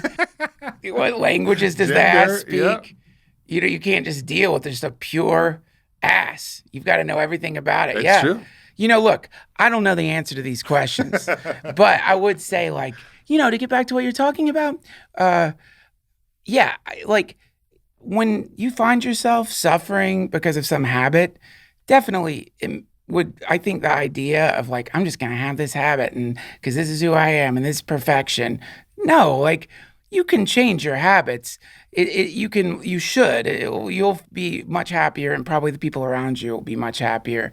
And I think sometimes with spirituality, you can like mistake laziness for like spiritual achievement or something like that. Right. It's a real, like, it's what do they call it? Spiritual bypass or whatever, But also experimenting with just as you are, germ phobia and all, and then that's how the universe is right now, and that's just what's going on. Something about that is kind of amazing because you hit this place of truth. It's like, no, this is what I am. This is it. Not to say I'll be this forever, but now this is where I'm at. I think it's a prerequisite for transcension. Like you have to be to that state of radical acceptance to actually have any leverage to transcend it anyways. Otherwise, that which you resist persists. That thing that you're pushing away is going to just continue to haunt you until you've fully embraced, accepted it. It's the basis for any type of exposure and response therapy, right? Which is how you get about conquering any type of phobia. You have a fear of spiders, exposure and response therapy. Look at photos of spiders. Go to a terrarium where there's a tarantula until you're comfortable with that, and then eventually put the tarantula on your hand. And all of that exposure and the integration of that exposure gets you beyond your fear. Right. But you have to like embrace that it is, get comfortable with it, sit in it, marinate in it, know that it's yourself, trust yourself. It's also part of the 12-step program, which has its own problems, but it's the acknowledgement, okay, I'm an alcoholic, and now here's the change that I'm going to apply to that. Yep. And so there is this important part that you keep harping on, which I think is super important to make people avoid the slippery slope of bypassing and also judging themselves for what they are, which that judgment will create shame, and then the shame will just put the thing in the closet, and that monster in the closet will have you by the balls. A house divided upon itself cannot stand. Yes, indeed. And so, this is Pema Chodron has this great book called The Wisdom of No Escape. And it starts off by, saying like, people start meditating because they want to improve, get better, whatever. There's some like transformation they're seeking. And she's like, that's starting off your meditation practice with an aggression against yourself. Mm-hmm. Now it's like you're trying to do like suicide through meditation or something like that, or you're in one of the words for meditation is GHOM, GHOM, which means essentially getting to know yourself, familiarity with oneself, not changing oneself, but here's what you are. I was just talking to David yesterday, and we were talking about like, mindfulness and the idea of your body, like the awareness of your body, awareness of like, what do your feet feel like right now? What do your knees feel like right now? What do your arms feel like? What's going on in your body? A lot of people do not scan their bodies. They don't feel like what's going on in there, but just letting that be and seeing what happens if for a second, like that story about how in World War II on Christmas Eve, they just stopped fighting. Mm-hmm. They came out of the bunkers. They like drank whiskey together. Played soccer. It's like you can actually do that with yourself. Do you know that the second part of that story that I didn't know is that after that experience, the commanders had to threaten to shoot their own troops to get them to fight each other again. Yeah. They were like, fuck this. Like, we're done fighting. And they actually had to threaten to kill based on mutiny or whatever. So fucked up. Right? So they were like, I don't want to kill fucking Franz over there with the great, who can bend it into the top right corner like a legend. Yeah. Like, I'm not going to shoot Franz. That was beautiful. The commanders are like, shit, peace is broken out. Yeah, exactly. Like, we have a problem here, accidentally. We got a peace thing happening. Fuck. No, we're at war. You can't do that. Yeah. Yeah, it's really bad news for a lot of people when peace breaks out. It's like, you're going to go broke. Yeah. Fuck peace again. What are we going to do? Yeah. Yeah, it's a sad state. Yeah. Let's shift gears a second here. Deep fakes. I think this might become a problem.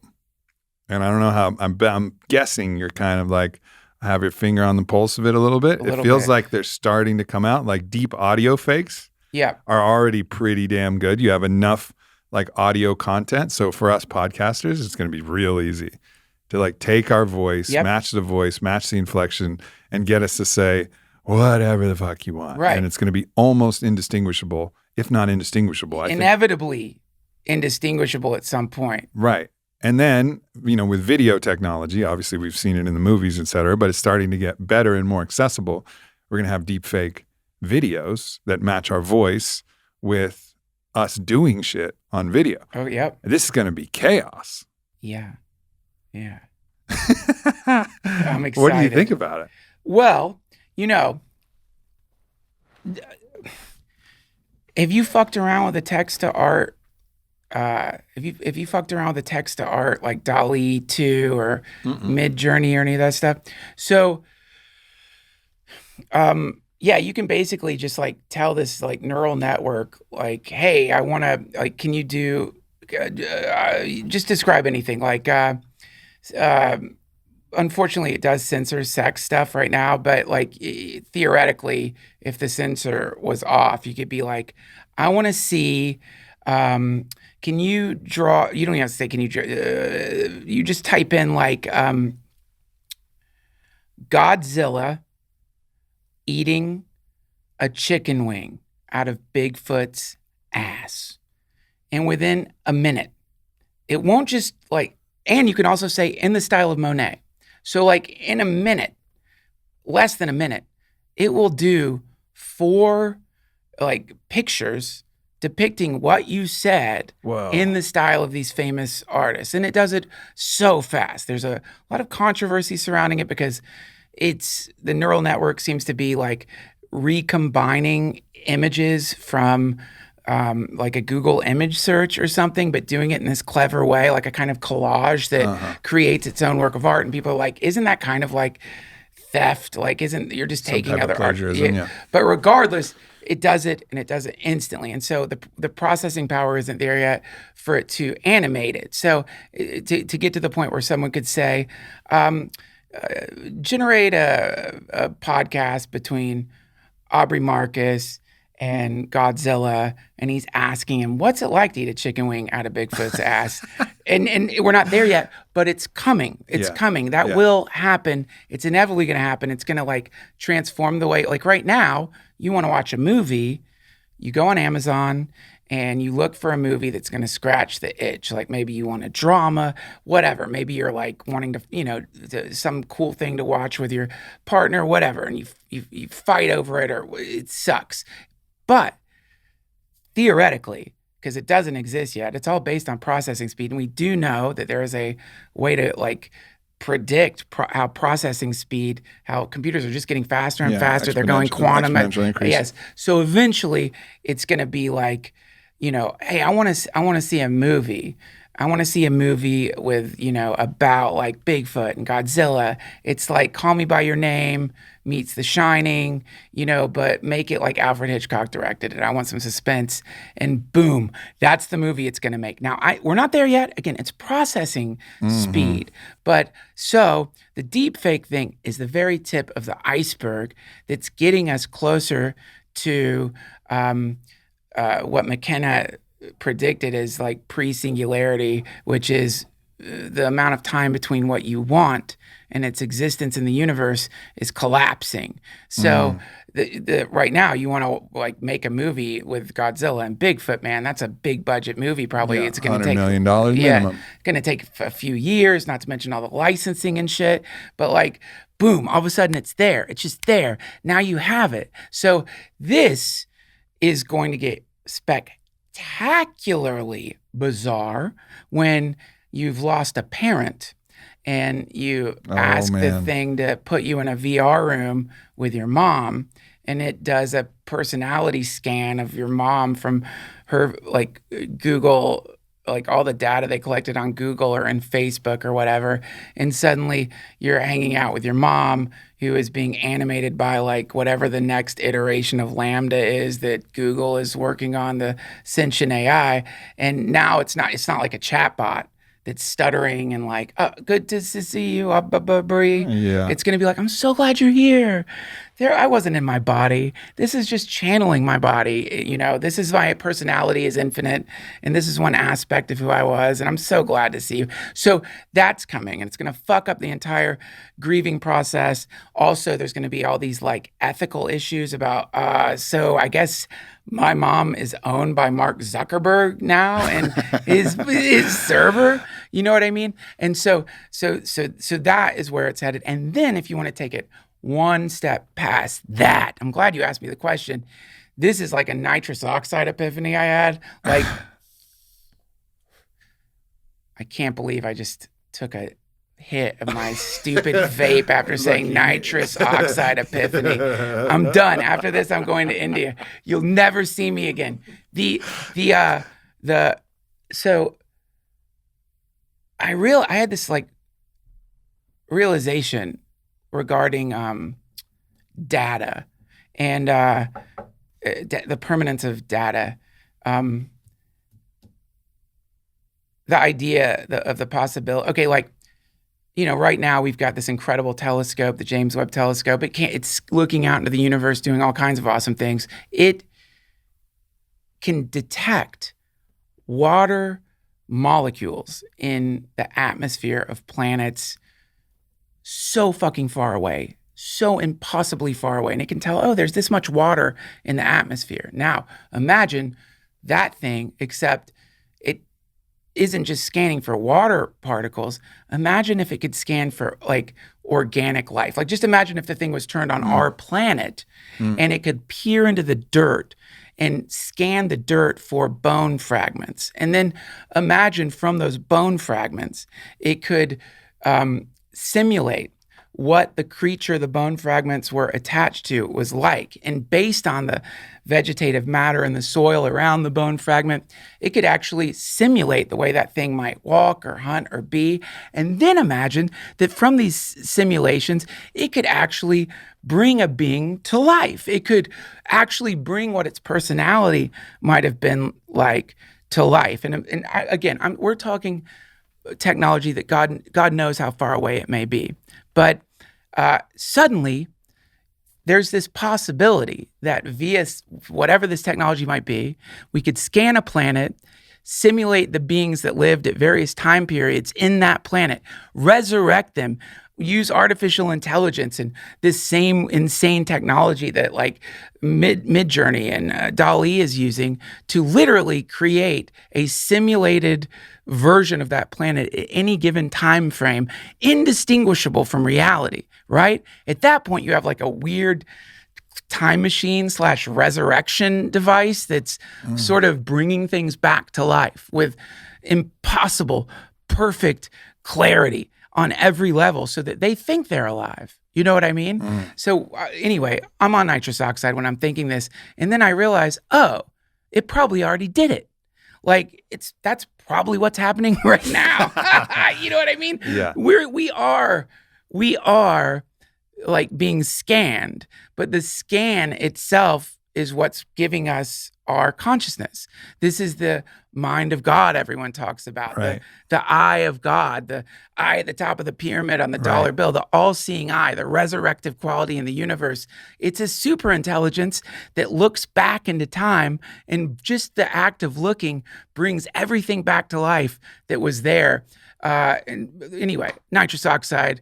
It's just, if you take this kind of technology and you and look at where we're already at with it, and then apply the infinite universe theory or whatever, 13.7 billion years old theory to it, then it's probably other technologies have already done it.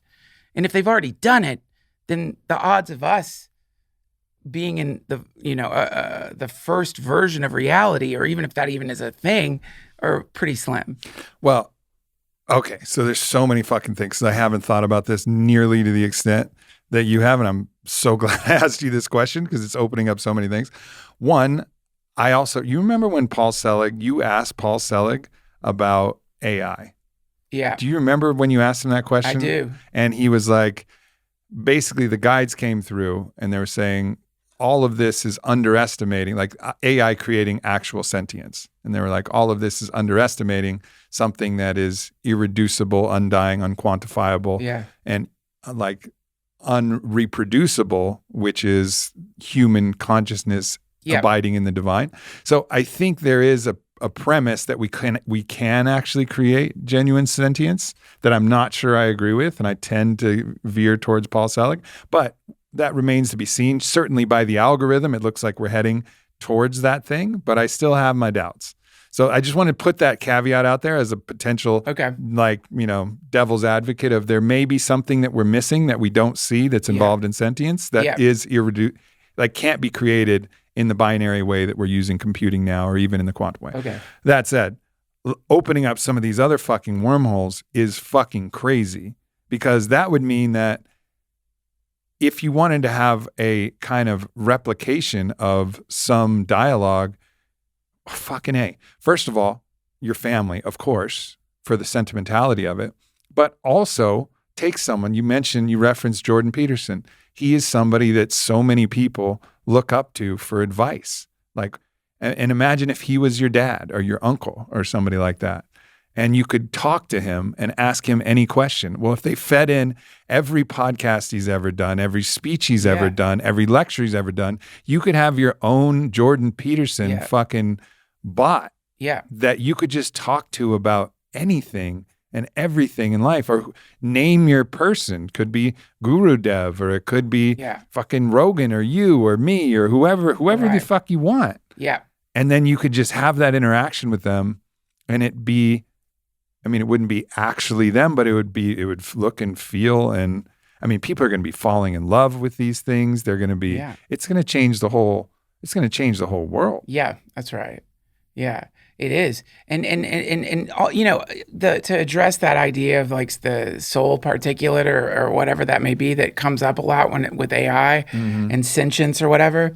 It's like, you can't make the wind, but you can make a sail that catches the wind. Right. And if there is one mind, or consciousness is not a byproduct of human neurology, then you theoretically could create like a way to catch that sort of, that's a good way to look at universal consciousness. That's so that cool. it embodies an AI or comes into Did you an just think of that? That's pretty brilliant. I thought about it a long time ago when I was like kicking around the idea of like, oh yeah, maybe the way we think, the reason like people are having such a difficult time believing that AI can be sentient is because of this sort of like the notion of the embodied soul, a kind of like, like it's fun to like kick around the idea of like, well, what is a soul and how does that even work? Or is it a quantum particle? Like, where does a soul reside and how does it everywhere and nowhere shift from? Yeah, right. It's probably not in the body. If it's not in the body, then it's like a wind or something, or some kind of energy, or I don't know, like something that is it's being channeled through our nervous systems in a way that it gives the impression that it exists uniquely in each person. Well, I think that is the body, actually. That is the unique prism. And that's why I think we won't be able to adequately have a mind that really, really works. I think we can use this kind of deep fakes technology, like you said, to represent kind of what a mind could be, but to have an actual mind that really resembles a person and can actually think, not derivatively from something else that has been thought from someone with a body. Like, you will need a body because so much of our thoughts are generated from our body, like the intelligence of our microorganisms and our skin and our flesh. And as you talked about with your heart example, right? The stored memories and accumulation of interaction with the environment. So I think actually the development of an android that it can actually sense to a similar degree and feel to a similar degree, at least pleasure and pain in the body, is going to be necessary to really perfect this mind thing. So I think we would need full Westworld type of beings. Right. Like, yeah. Well, I mean, again, like that's where we're running into the other aspect of this damn technology is it's going to cause us to sort of redefine our conceptualization of space, spatiality, reality itself. So that we're human beings. Like when we want to, like the Prabhupada, the founder of the Hare Krishnas, used to roast astronauts because he thought it was so funny that people thought it was like advanced to put their bodies into a can and throw that thing out into space to try to get the body from point A to point B, because he thought that was funny because from that perspective, you're not your body. It's just a thing that your soul's hanging out in. And like his point was like they figured out a long time ago how to like astrally project and go to other planets and go to the God realms and do all this stuff. And the whole like materialist idea of like moving your body around like that is insane. Mm-hmm. And I think with virtual reality and increasingly non-invasive ways of stimulating the brain to produce various sensations, we're going to run into we're going to get real good at that transcranial direct stimulation and that. And then the transhumanist idea is going to start becoming like something that isn't just in sci-fi books. And now it's like it's going to cause us to have to redefine a lot of things about what it means to be human. And we will right now with like the Lambda at Google and like people like freaking out over that and saying, no, it can't be a person. No, it can't be sentient. No, it can't have a soul. All that stuff, I think wrapped up in that is all of us want to be special. We want this idea of like, well, I've got a soul. Like every fucking comedian, like is looking at AI and they're like, it'll never be funny. It can't learn to tell jokes. Oh, fuck you. It's going to be funny. It's going to be 1,000,000 times funnier than all of us. And it's like, and we're going to. You think so? I sure as fuck hope so. I'm sick of writing jokes. The idea that I could like get an AI to like blast out like 7 hours of like perfect comedy, it's a dream come true. What I don't like is the AI deep faking me and like making its own YouTube channel where people are like, Duncan, you're okay. But your fucking AI is hilarious. Like, we really like that guy. He's great. That's going to suck.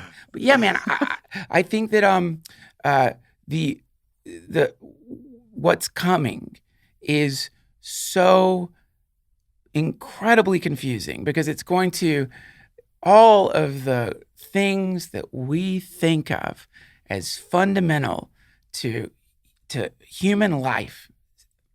The death process.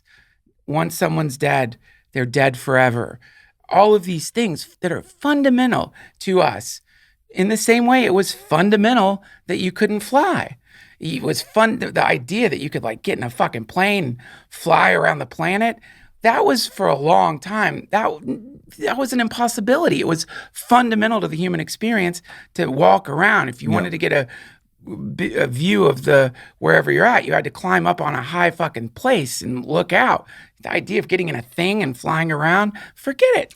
Do you know, are you keen to this stratospheric balloon tech that's come out now? No.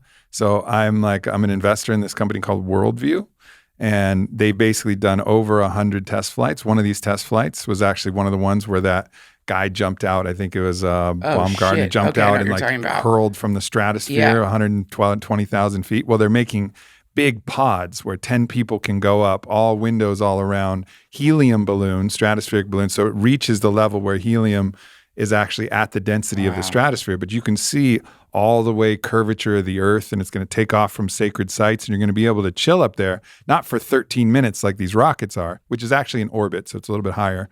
We're not in orbit in the stratosphere, but you're going to actually be able to see the Earth juxtaposed to the blackness of space because you're in the stratosphere and just hang out there for like 8 hours. Cool. And fucking, can, and also they're going to have satellite Wi-Fi so you could fucking, I don't know, do an Instagram live from the stratosphere. Wow. It's like it's going to be happening in like 2 years. Wow. That's going to be so fun. I know. We're going to send Do up. you want to do the first podcast from the stratosphere? Yes, I do. Let's go, Duncan. I won't. You think my wife's going to let me go up in a fucking balloon? She like barely lets me drive. She's not going to let me go up in a fucking balloon in the stratosphere. She's like, you have kids. You have children now. You're not going to go up in Aubrey's balloon. I promise you she wouldn't let me. I promise you. And she's right. She's right. I can't die. I got to feed my kids when that fucking balloon pops and we go soaring back to Earth, which I'm not saying that's going to happen, but man, I tell you this, though. I'll be part of the GoFundMe to get some flat earthers up there. I know that's going to be hilarious. They're going to get so fucked up. Yeah, it's because everybody's going to be able to see it. It's going to be really cool to see their reaction to it. They're just going to say you've got like a bullshit balloon. They're going to think it's a simulated windows that they didn't really go up. Like they'll like. I'm gonna get you.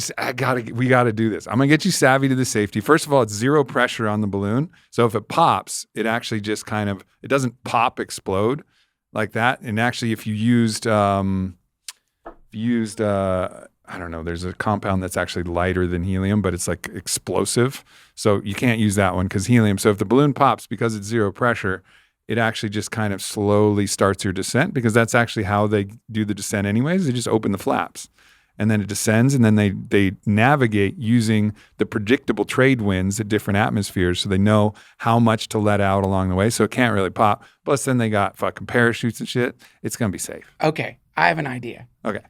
When you come to do my podcast, let's let you talk to Aaron on the podcast and explain all this and see if you can get her to let me go up in the balloon. Okay. I just want to record the conversation. All right. So if I get her to agree. If you get her to agree to let me go up in that balloon, I will go up in that balloon. All right. So we got two conditionals here. One, if you get Rogan to Fear Factor announce me eating a chicken wing out of someone's ass, I'm in. And if I can convince your wife to go in the balloon, we're in. Have you thought about eating the chicken wing out of the ass in the balloon? Oh, boy. Now see that. That's a million firsts. That's so many firsts. No one's ever eaten. I'm sure people have eaten chicken wings out of ass. Yeah. But no one's eaten a chicken wing out of an ass in a futuristic balloon in the hovering over the Earth, the beautiful Earth. That would be kind of blasphemous, wouldn't it, though? or it would be like, we're bringing a bit of the surface up to the stars. Or that's what makes the aliens destroy the planet. They're like, that's the last straw. No. This is it. That's it. No. Are you fucking kidding? Because they're all like, oh, look, the monkeys. They're going to see their planet. They're going to love it. They're going to change their perception of who they are in relation. And they're like, see the world without borders. Is that guy eating a fucking chicken wing out of someone's ass?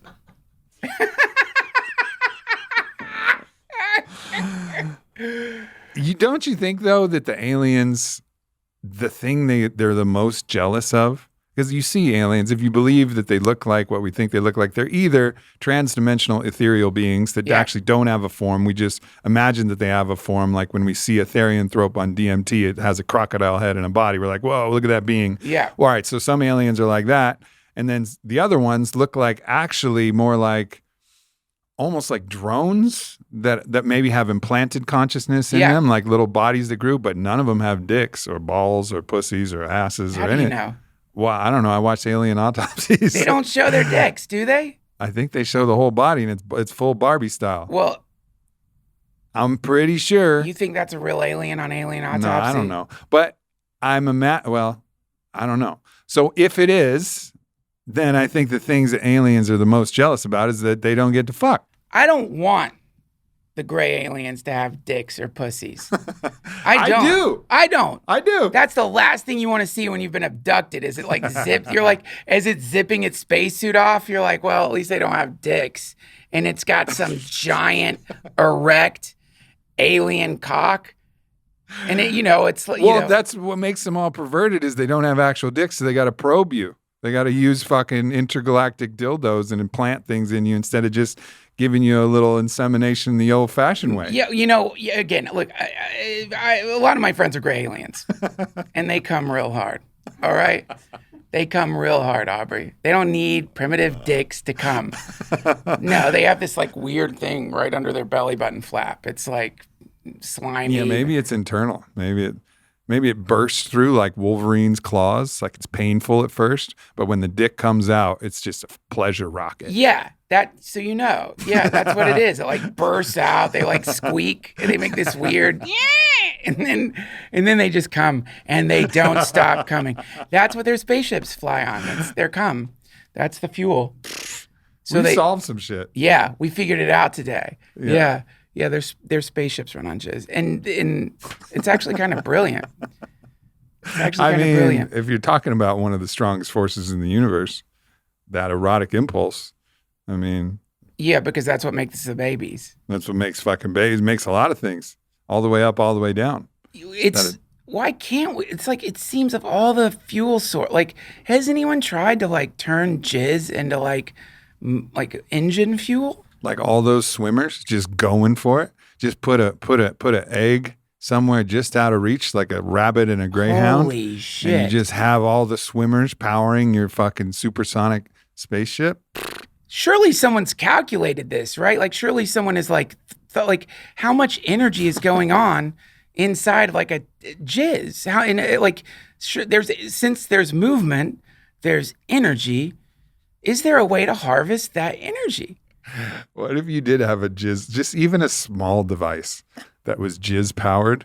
So every time you came, like it could be a fleshlight attachment that sends some little device. Even if it was just a little Godzilla that moves, you just fill its back with jizz and then it transfers that energy and the Godzilla walks, and that's the way you can test your seminal virility. Yeah, is how far the Godzilla walks. Like, baby, yeah, you're right. I'm so fertile. I got fucking 3 yards out of this Godzilla with my cum. My God, you would have to like pay super fertile dudes to like jerk off on your roof, like into whatever your solar panels are.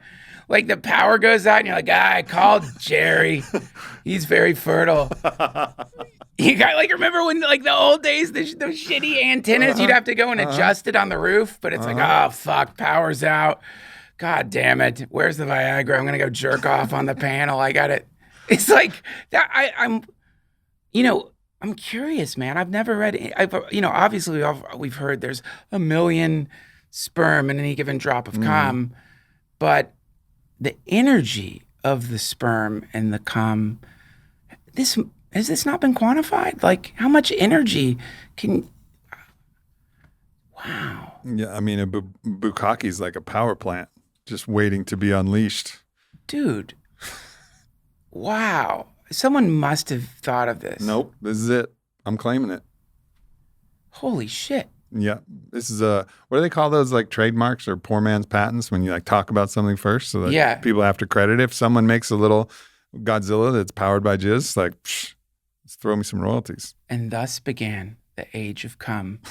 From that moment on, after that it was podcast, the age of iron to the age of bronze to the age of nuclear power to the age of jizz. To the age of jizz. We are in the age of jizz now. The final age will be an age of cum. Oh, but the stink. The jizz yuga. It's not going to smell good. 12,000 year cycle of the jizz yuga. Stinky yuga. It's going to smell real bad. It just smell like a YMCA pool. Oh, that's not a good smell. No. It's like, well, I guess it's like when you're driving past like a slaughterhouse, or when you're driving past like a freshly fertilized field and you catch that waft. It's going to just be like that, where you're like, fuck, man, we're driving by a jizz plant. You know what I actually heard from a buddy is apparently in Ayurvedic practice, you, for a while during a fast, you drink your urine and you eat your jizz. And I was like, whoa, like I've heard during the fast. I've heard of drinking your urine. Obviously, the Oto Machida, like other people have done this. Yeah, I've heard of that. Beliefs that, but like I've never heard of it. And I was like, and you did this? And he was like, yep. It was interesting. It was potent. I was like, whoa. That's fucking commitment there. That's commitment. I don't think I've ever tasted my jizz. You haven't? Oh no. Not just accidentally? I don't think so. Like a stray shot? No. And I I mean, maybe like a little remnant on Not the a spray. mouth. I mean, I don't know how fucking far your jizz flies, but my jizz is not. It's not that kind of jizz. Maybe you have some kind of like Mount St. No, Helens I really style don't. jizz. My jizz is more like an ooze of. It's not blasting. You know, the thing I don't understand is, have you watched porn and seen the Semenax commercial that comes on? Yeah. That increases your jizz. They blast that thing. How popular is that? How much jizz do you want? Right. Like what? Like what are you really looking for? A lot. You just do. Even though you recognize like why or what, or do you really want to do that? Like what do you want? Like, but some part of anybody, I mean, anyone, if you haven't thought like, man, I wish I could just like blast like a shotgun spray like Spider-Man everywhere. Then you've never watched porn. Like you could catch a bird in mid-flight and just stuck to the wall. It would. You'd have to use Dove body wash to get all the jizz out so it could fly again. That's like an oil spill. That's one of the problems of the age of jizz is there's jizz spills. The ships bringing in jizz from overseas, just like oh fuck, jizz everywhere. Like women just getting pregnant from just swimming around it. Like oh fuck, this sucks. Well, man. Yeah, I think. Like you've never you come on your partner and then maybe you go down on them again, or you're like kissing their stomach and you realize, oh shit, I just kissed my own jizz. I mean, maybe like a little bit of like pre-cum or something like that, but nothing that was like memorable where I was like, oh, there's jizz. Like I mean, on the contrary, I've eaten ass and tasted shit. You know, it's unpleasant, but that's happened actually in real life. I believe you, Aubrey. Yeah. You don't have to I believe you. But I don't think I've ever tasted jizz. Well, there's things to explore in this wide world in the age of I jizz. happen to have some jizz here for you. It's from, I don't know it's not like something that like, I don't know. I'm pretty sure though, for sure I would have to say. Look, I'll tell you. You want to hear a really gross story? Yeah, let's go. I'm sorry, internet. This is a gross story. I'm not going to tell a story. It's so gross. But it probably involves you eating jizz on accident. Yeah. Yes, it does. And I can remember like, here's the problem. Like a long time ago, someone I was dating, we weren't monogamous. So we were having sex that afternoon. Somebody else's jizz. I know I didn't. Oh, you know where you come. Oh boy. You know what I mean? You know. For sure. And so yeah, I do think. Oh boy. That I got some secondhand jizz. Oh boy. Yeah. So there you go. That's deep. You know the thing. It happens. There's a thing about it. I think it's obviously like a lot of people like the cum shot in a porn or something like that, and they get excited about this whole like cream pie existence of that fetish and like where the cum goes. And yeah, I don't know, it's never been a thing for me. It's like the moment that I come is the moment, like in that period where I can actually see my cum. It's probably the least turned on I ever am in life. Yeah, like my horniness meter of all time and all places and all things is the lowest. Yeah. At that moment. So I associate that moment with being the least turned on. So none of these jizz fantasies makes fucking any sense to me. Because I'm like, this is like, I might as well be reading fucking Wall Street Journal or something. Yes, exactly. Yeah, exactly. I mean, I've had the same thinking when it comes to that particular fetish, because it's like, so you came. Yeah. And now you want to eat your cum from wherever, but you came. Uh-huh. So like, I could see maybe like getting so horny and like perving out and being like, I want to eat my own cum. But then you come and you're like, why the fuck would I ever eat my own cum? It's a great idea right before you come. And then you're like, it's I'm gonna come. So. Yeah. Yeah. We'll talk about it. My wife really likes the idea of me coming inside her, but I don't ever do it because we're not trying to have a baby yet. Yeah. But, I'll talk about it all the time, and it'll be like part of our, oh yeah, I'm going to come right. I never do. But like the thought of it gets her excited. I think she has this deeply ingrained reproductive fantasy about like this is the thing, the erotic thing that'll make us a baby. So we play with that, but then never do it. But the actual idea of when the actual cum comes, it's just like, okay, whatever. Right. Doesn't matter. No, it's a singularity, man. It's like, but I don't know. Maybe some people, they've just figured out a way to extend whatever that is past the initial cum. I mean, maybe these are like Taoist masters or something like that. You know, who the fuck knows? I don't know. But yeah, I know exactly what you mean. It's like right after you come, you're just like, shit, man. I like, you remember all the stuff you got to do. You're like, why was I? Wow, what did I just do? By the way, might I just say, when y'all do start to, when you do want to make a baby, that sex is the most incredible sex ever. The sex where you're like opening up the portal for a being to come into the universe. Wow. Did you have a moment where you were like, oh, this was a good one. I think this was it. Like where you just had some experience that just felt different? Because obviously you tried, you try many times. I'll tell you about it off podcast. All right. I'll take that. Yeah. I have an interesting thing for you. There was a study done. Do you know the two things that people say when they're orgasming? There's two things that are far and away above everything else. No. They say, oh God, or they say their partner's name. Wow. And so this was translated, by my teacher who was looking into this as in that moment, there's this contact. There's this contact with that feeling. They call it the little death. There's this contact where there's such a flood of pleasure. It's almost this unicity moment where there's nothing else that exists in your mind, in your body, in your thoughts, except for the pleasure that's overwhelming you, that's creating the orgasm. They call it the point where the Orgasm consciousness, the point where actually you reach a place where you can no longer hold the light. And then that's when the orgasm comes. Like all the light fills your body. Light as pleasure and energy fills your body, and you can no longer hold it and you release it. It's like the point of all light that you cannot contain. And so people say, oh God, or they say their partner's name, which in the lineage, in this understanding, is actually the same thing. It's like you're saying like, oh cool. God, or here you are as the portal to cool. God.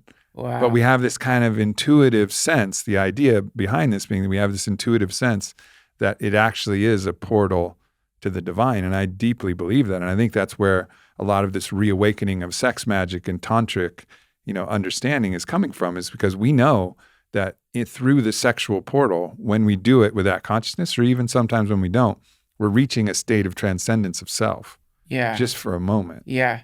Yeah.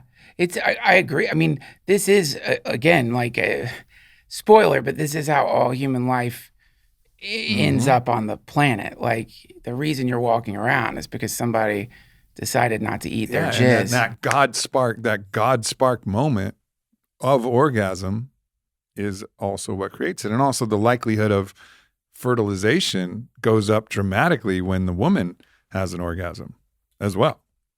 So that's been clinically studied. Women can have orgasms?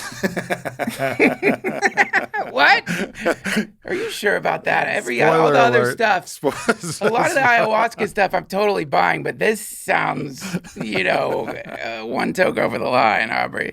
Did you see the movie The Last Duel? It's with Matt Damon and no, I haven't seen it. It's cool. It's actually like a true story, but they actually share it from different perspectives, and it's interesting because the French were kind of some of the earlier ones, besides the old traditions like the Kama Sutra traditions and the Taoist sex traditions. I mean, there's some deep lineages of the pleasure of man and woman both, and creating that union portal. Yeah.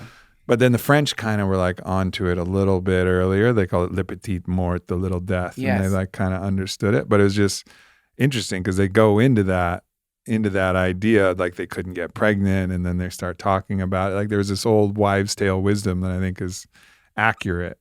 But these brutes that are knights that are just like savages, just killing people with pointy things, which of course I've been obsessed with since I was a kid. Yeah. This idea. Yeah. But yeah, this idea of the female pleasure and orgasm was like known and then lost and then re-known now again. Interesting. Yeah, it's kind of shitty for the period in the middle for all the women who were like, men were just like, oh, fuck it. It feels like you could do some kind of study on birth rates and from that extrapolate how many women are coming in any given society. If, you know what I mean? If there is some correlation between a woman having an orgasm and fertility, then it seems like you could go and just look and really test that stuff. Like, see, like, oh shit. I'm pretty sure the studies birth exist. Rates if are the dropping. Studies do exist, we'll put them in the show notes. Yeah, I'm pretty it sure could be exist. really interesting to do that, to like see like in places that are having like population decline. Is that because they're like, they're selfish assholes. They're just not, they're not good. They're not letting, they're not helping their women come. Interesting. Look, man, I've got 2 fucking kids, okay? No problem over here.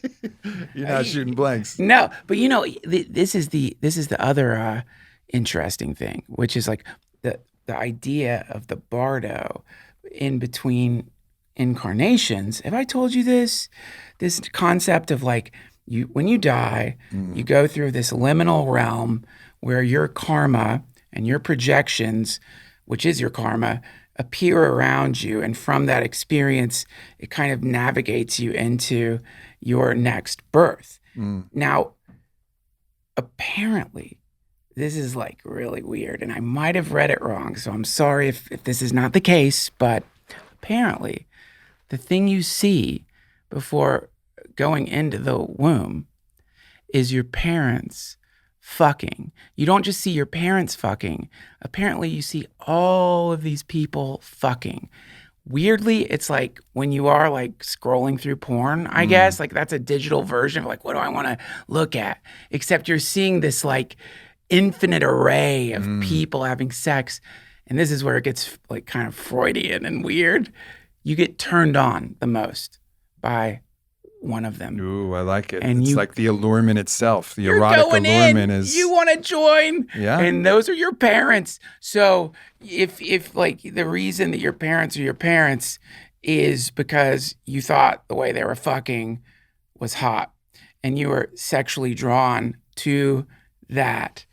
And then, yeah, isn't that wild? That's wild. And so, yeah, because, you know, it's not just that the sexual impulse keeps human life on the planet, but it's the beacon that draws souls back in here. Like it's like it works both ways. I mean, there's that idea that you choose your parents, right? Like this has been it's a common idea in many different, you know, kind of new thought circles, particularly, and old traditional thought circles, that the choice of your parents is an issue. But if the choice point is actually a vignette of your parents having sex, you could get a lot of information out of that. Yep. Like a lot of information. And that could really draw you in. So that means that if you're trying to have kids, it's not just that you're having sex from the materialist, reductionist standpoint of getting sperm in contact with the ovum. You're actually trying to allure, trying to draw in the soul that will be most attracted to this holistic representation of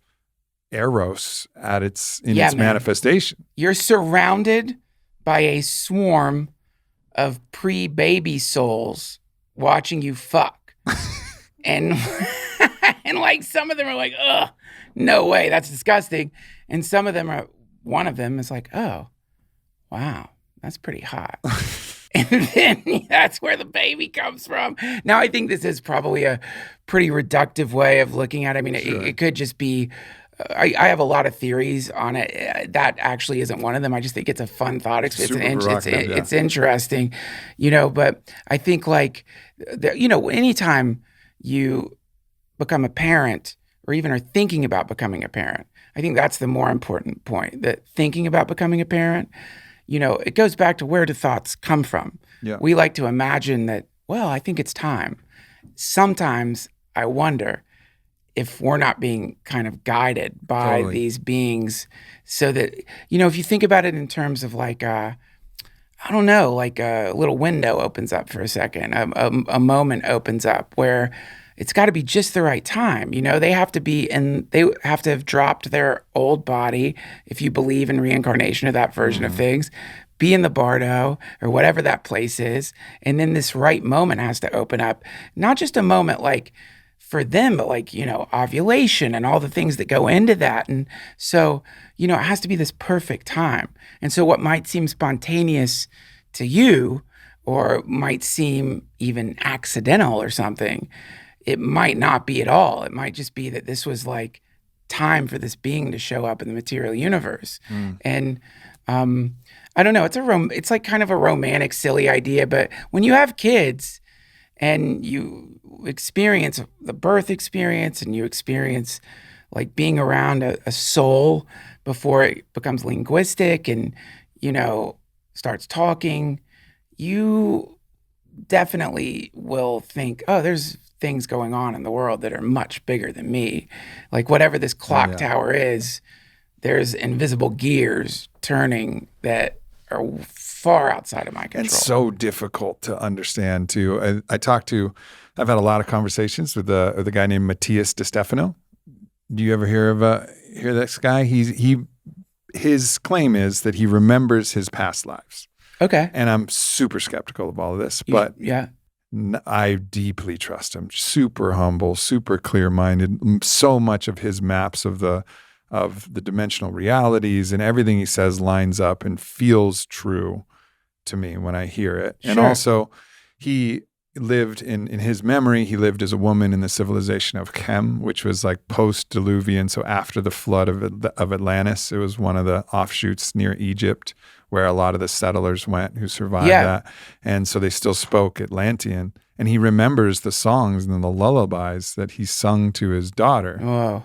And when he starts singing those, I can't help but well up with tears. And he's singing in Atlantean and it's just fucking mind-blowing. So I believe him. And of course, again, I take everything with a bit of skepticism. Sure. And he also says, look, even when I remember, it's still my own perspective. It's not the absolute truth. It's just a memory of it. But what he says is that in the place beyond the body, you're actually stepping into a place beyond time as we know it. So we're in the Bardo for both an infinite amount of time and no time at all. Right. So it's like you're there forever and you're there reincarnated in an instant. Right. But that's totally a mindfuck to think about because we can't escape thinking in terms of story and time. That's the way our whole consciousness is aligned. Right. So it's like really kind of difficult to even embrace how something could be eternally in the Bardo and also instantly reincarnated. Right. And how we like rectify that. You know what? I think I can wrap my head around it. It's like, you're driving around, you're in this world, and then all of a sudden you're lost in your thoughts, thinking about something completely different than whatever's happening around you. And then you're instantly back here and you're like, where the fuck was I? It's probably like this. This is probably like in the daydream of infinity or something. We're just sort of like, when you have a daydream and whatever that place is, the daydream is this. And, it's here because we're in time. It seems so long. But when you blink out of it and you're back there, you're like, oh, wow, what a wild daydream that was. Maybe it's something like that. It just happens quick. There, it would be quick because it's outside of time. That quantum reality, I feel like the time that I actually went to where I feel like that was actually sober, oddly enough. And it was interesting. It was at Burning Man. It was my sober day because everybody who goes to Burning Man knows like there's got to be a day where you just give your fucking body a rest. Yep. That was that day for me. And I was actually sleeping in bed with my current wife and my ex-partner. I don't know if I've told this story, but here you go. Here it is. Okay. This is the story. And it was like, they were like two sides of a battery that I was in between. And my consciousness just started to fucking journey. I just started to go. And the place that I went to was a place of where I could bring any reality I wanted to me or talk to any person or being, or like I could talk to my teacher, Don Howard. I remember talking to my dad. I talked to like a bunch of different people that I know where I was like having these conversations I could call to me like beautiful visions. But if I didn't do anything, if I just stayed still, I was just in the black quantum possibility where nothing was moving or it wasn't like I had a scenery or it wasn't like things were happening. Yeah. It was like I could call them into existence. Right. And then when I was done, they would vanish back into the black. Yeah. And it was a really fucking wild experience, especially being that I was on no psychedelics at all. Now there's probably still some in my system that were lingering from my days of partying at Burning Man, sleep exhaustion, whatever. But that was really interesting. And I wonder, it feels to me like I have a good taste of where that place is. And it was beautiful and it was very peaceful. And I also felt this call, this allurement to a second death, which was the obliteration of my identification point and a merger back with the divine. Yeah. Where I would come back as a fucking microorganism or my mycelium or whatever. It would be like, or not come back. Just complete merger with the all light, the all sound, the all color, the Brahma. Yeah, that. Yeah, I know what you're talking about, man. I know that experience. I had a different experience, but I was not sober. But I do think that Burning Man, there's so many different levels of shifted, heightened consciousness there that you kind of tune into that resonance, whether you're high or not. And especially when you're falling asleep, you just sort of, you tune into the collective there and you can do all kinds of stuff like that. I've noticed. I got to ask you though, man, what size bed did you have at Burning Man? It was like a queen. It was a queen size bed. Yeah, I had a queen size bed in the back of the RV. Wow. I did Burning Man the bougie way. Whatever you want to call it, you did it the right way. I'm just, I'm thinking the last time I was there, some rickety ass cot. You're in a fucking queen size bed teleporting into the quantum field. It was fucking great. Wow. Yeah, fun. That was special. Are you going this year? I'm going. Ah, cool. You're probably not going with kids. kids. I'm not going. I can't go with kids. Yeah. Yeah, I mean, that was where I met my wife, Ilana. And, we had that one intimate kind of moment. Obviously, I was polyamorous with Whitney, so we had an intimate moment at Burning Man, and then we separated. And we're just friends not separated, but nothing else happened for years, and we were just friends. And, but this is this is a big deal because our first time I saw her was in the dust. On the playa, cool. Friend wonderful. of a friend. And so this is the first time we get to go actually together as a couple and just tear it up. It's going to be so much fun. It is going to be a blast. This one's going to be so This one's going to be big because there's a lot of big pent up, we can't do it. And now we're like, yes, we can. Now we can fucking do it. I know. It's going to be the best. I almost went. I was about to go. I was at Burning Man adjacent. And Aaron was like, go, you should do it. But man, I'm on the road right now. And any time away from my kids, I just feel they don't stay little that long. Soon they're not going to want to be around me. I'm going to be an embarrassment to them. So get it in. Yeah, you want to get it in. Get it in. I'm so glad you're in Austin now, brother. This is a fucking. Thank you. This is great. This was so fun. It was so fun chatting with you, Aubrey. Yeah, always You're so is. cool to hang out with. Always is. Anything you want to point people to that you got going on? Obviously, Duncan Trussell Family Hour, one of the best podcasts in the fucking game. Thank you. You got comedy shows. I'm sure you're posting those on different places. That's all at DuncanTrussell.com. When does this come out? I don't know, about 3 weeks. Yeah, all the dates are at DuncanTrussell.com. I've got lots of dates coming up. Come see me and listen to my podcast. Fuck it's all there. I'm so glad we get to hang out, man. We're going to play with some fucking Tesla coils. We're going to play with some synths.